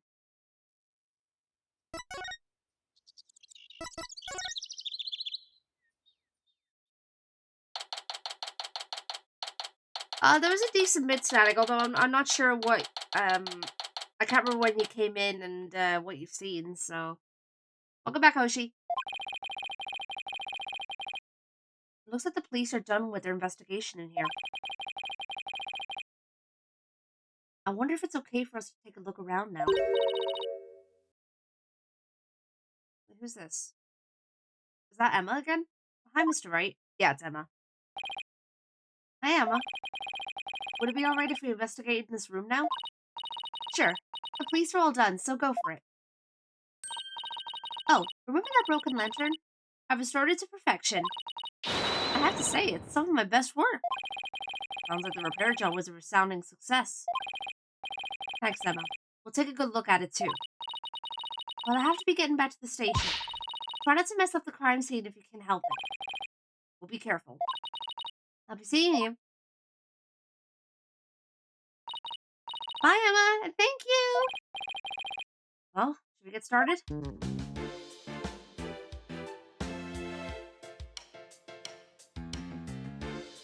Oh, really, Savage? Jeez.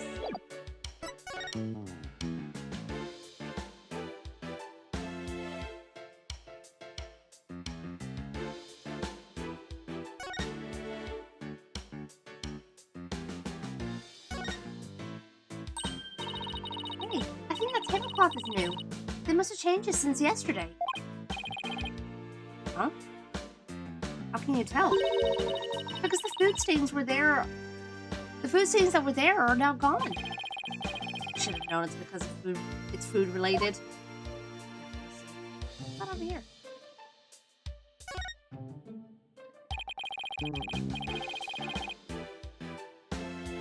This is where the murder weapon, the timekeeper, was displayed.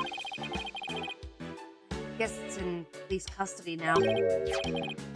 What's this? Tea? What's this made about it? Good idea. She might be able to tell us something.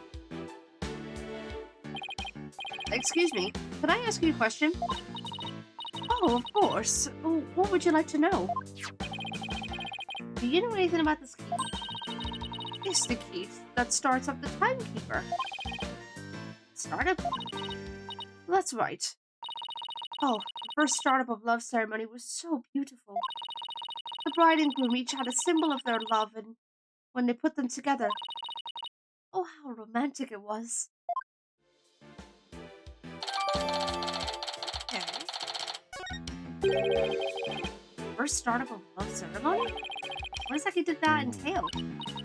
Oh, it's a ceremony in which the couple activated the timekeeper together for the first time.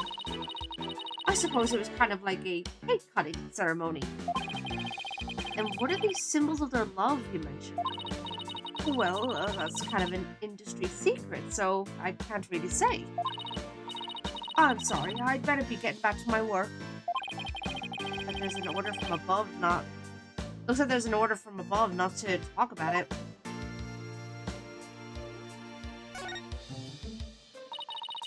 It's another beautiful day outside, it's another beautiful day outside, isn't it? Yeah, if only it wasn't the scene of a murder, we could really enjoy it. True. It must be tough for the maids to work on a beautiful day like today. Oh, we don't mind. Whoa, I didn't think you could hear me way over here. Don't think of it as simply cleaning. It's more like we're wiping away all of the sadness stuck to this airship. Wow, talk about devoted. I guess we checked out everything of interest in this area.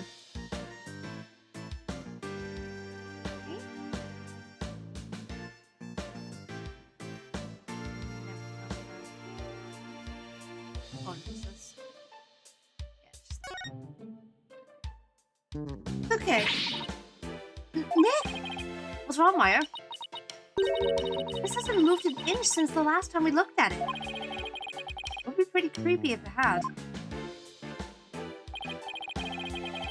Look, we're in the middle of an important investigation, so try not to shout, okay? I was just hoping it had changed somehow. You know, so it would be more interesting. Last thing we need is for things to get more interesting.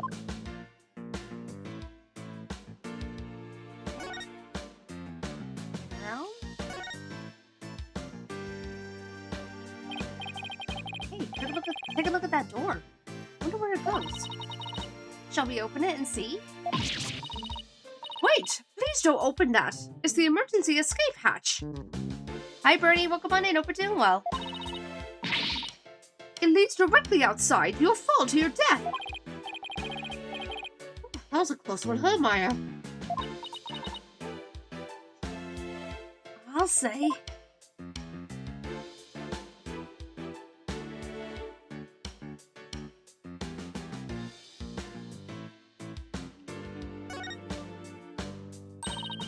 A load of that huge set of doors. I bet all sorts of things come and go through there. Like an elephant. Pretty sure it's just the bride and groom. This is a banquet hall, not a circus. Oh, there's the other one.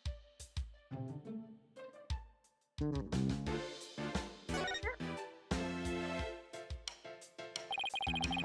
Here's the broken lantern all patched up. And I do mean patch. Emma said this was some of her best work, so I know she put a lot of effort into it. It was pretty smashed up. Must have been a lot of work to put it back together. Well, she gets an A for effort at any rate. Huh? The wheel handle on the back has some blood on it. Looks like somebody gripped it with a bloody hand. Maybe the blood got there when the killer was putting old Doom and Gloom's body inside? Do you see anything else worth noting? Oh, there's another one of those, there's another one of these lanterns over there. It might be a good idea to really compare the two later. Okay.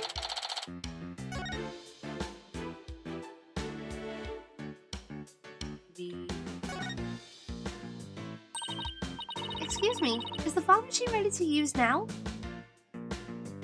Yeah, the case has been alright so far, Bernie. No, I'm afraid not.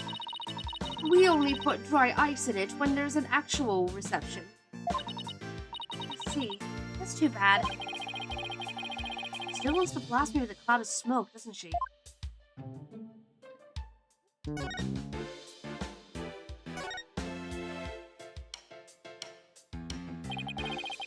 This is the unbroken peggable lantern. And this is the one that Emma restored. I wouldn't say they look exactly the same, or that they're made up of the same parts. Wait a minute. What is it, Maya? I think there's something off about this peggable. Just about everything about it looks off to me. Not quite sure what it is, but some detail isn't quite right. Show me the restored lantern again. The wing. Yeah, I know. This, right? But where? The thing about the restored lantern that's off is the angle of the wings. Got it. The angle of that wing is different, and it's attached all wrong. Well, duh, Nick. I could have told you that. Hi, Booth. Welcome on in. Hope we're doing well. I mean, there's something more subtle. Something that feels just slightly off. You know what I mean? No, not really. Still, maybe it's... shape of the horns? Shape of the horns is different, isn't it? How they're curved and their size and stuff? I don't know. The curve and size seem the same as the unbroken one. Is it really just the wheel? Yeah, I guess you're right. Pretty much identical, huh? In that case. Where's the wheel handle? Look, it's the wheel handle. It's a different color altogether. Oh, yeah, it is! Emma got the inside and outside wheel handles switched around. Wow, you're right! And there's blood here on this handle, as if somebody gripped it with a bloody hand. Right. Which means that the blood got on the handle from inside the lantern. Okay. You think the blood got there when the killer was putting the body in the lantern? It's really hard to say at this point.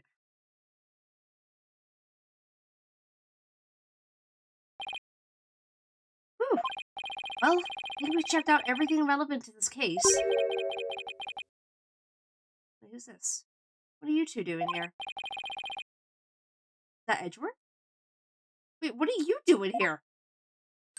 Oh, it's Soren. Wait, yeah, what are you doing here? Aren't you meant to be in bed? Soren, shouldn't you be resting in bed? You're injured. How do you know about that? Ugh, never mind. My notebook. Have you seen my notebook? I can't find it anywhere. My notebook. I need my notebook. What's the matter with him? My notebook. I have to have... Master Soren. Master Soren, I told you to stay in bed. My notebook. Here you go.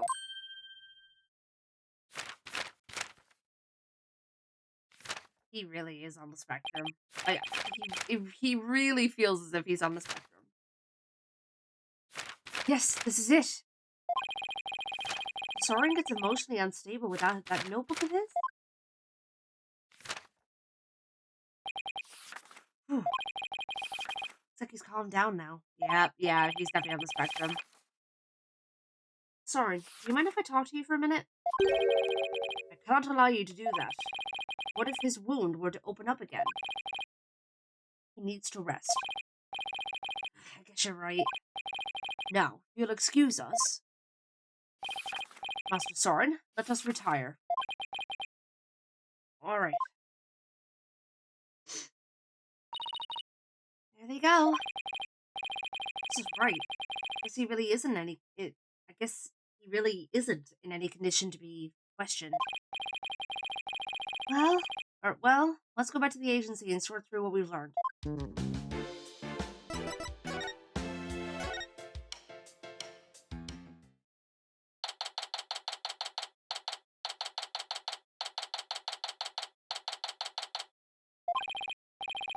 We're back. Anybody here? Oh, hi, boss. Nina? I thought you were with Trucy. I guess you could say that I'm taking a short break. Oh, God.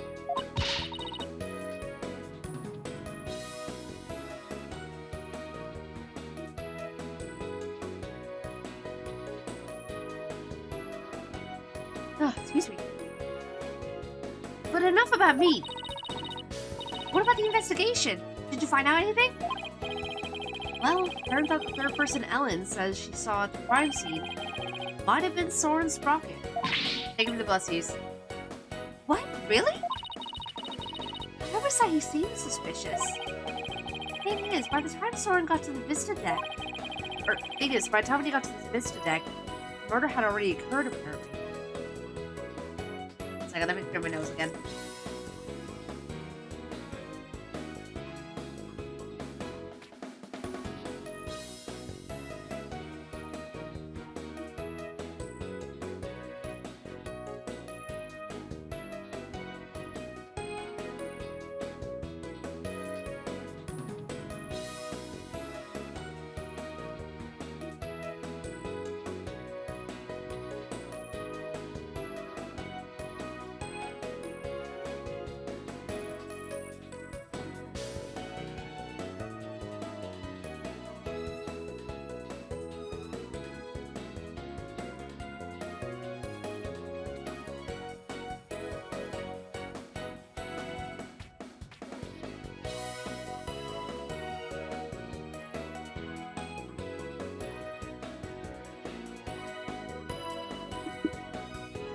Okay, there we go. Sorry, I just had to clear my nose.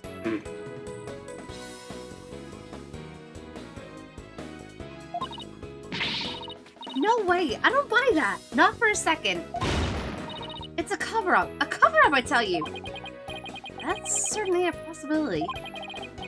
As a lawyer, it's certainly a possibility I have to pursue, but... What? It's your job, right? Pursue the heck out of it. Just do it! Just do it! Yeah, but... Is that really what's best for Ellen? Someone could be found guilty if the truth comes out tomorrow. But if we don't pursue this possibility, Ellen could be found guilty instead. Oh man, either way, it sure doesn't spell out happily ever after for the two of them. So what are we gonna do, Mr. Wright? Can't let an innocent person get convicted. I guess all I can really do is pursue the truth. Even if it ends up devastating Ellen. What a tough call to make. Still, there's always a chance, right? Maybe something will come out during the trial that will save their marriage. I hope so. I really do.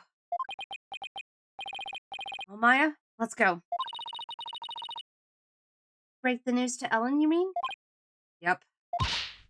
Mr. Wright, please take me with you. I bet I could help you counsel Ellen through this piece of bad news. Athena. I appreciate the offer, but don't you have somewhere else to be? Do I? Athena! What are you doing here? I've been looking all over for you. Come on now, let's get back to practicing. No, wait! My body can't take it anymore!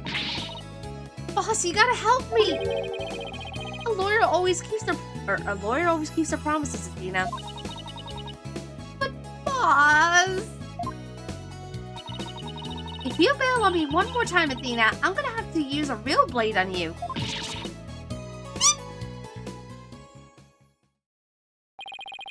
Sorry, Athena, but somebody's gotta do it. Better you than me, though. Hang in there, kiddo. Come on, Maya. We better get going. Here lies Athena Sykes, magical test dummy. Oh no.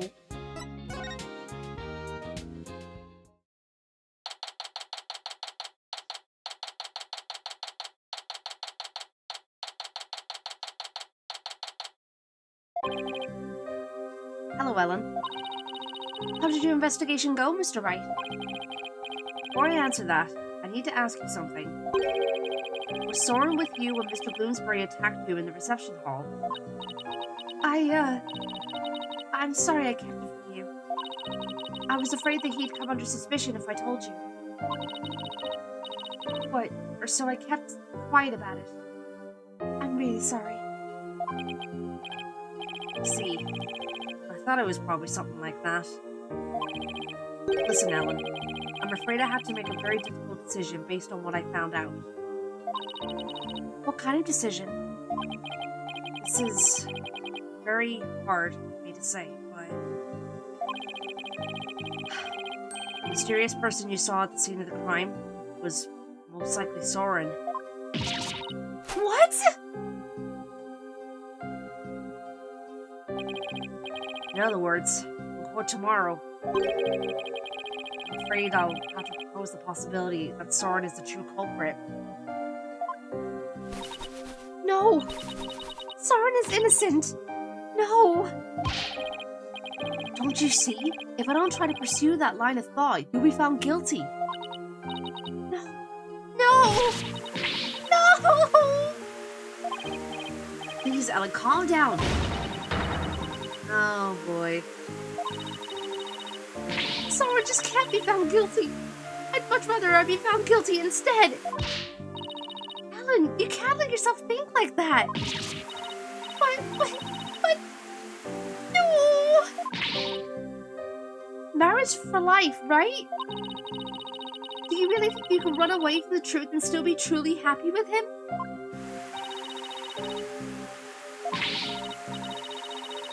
You're not married, so how can you possibly understand? Sometimes you just gotta do whatever it takes to make things work. But, Nick, you talk to her. Hey, don't just dump this all on me. Mr. Wright, I'm innocent. Soren is too. So please, prove our innocence in court. I'm starting to do everything in my power. I just hope she doesn't lose control like this in court tomorrow.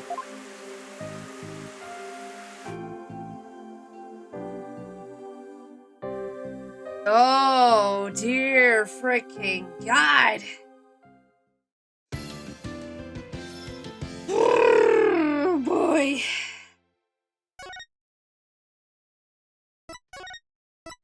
This is a whole can of worms. Jesus Christ. Alrighty then. Well, guys, I think now is the perfect time to wrap up for today's stream. We're just about to reach the 4-hour mark. So yeah, I think we're gonna wrap it up here, and we'll return to this next week.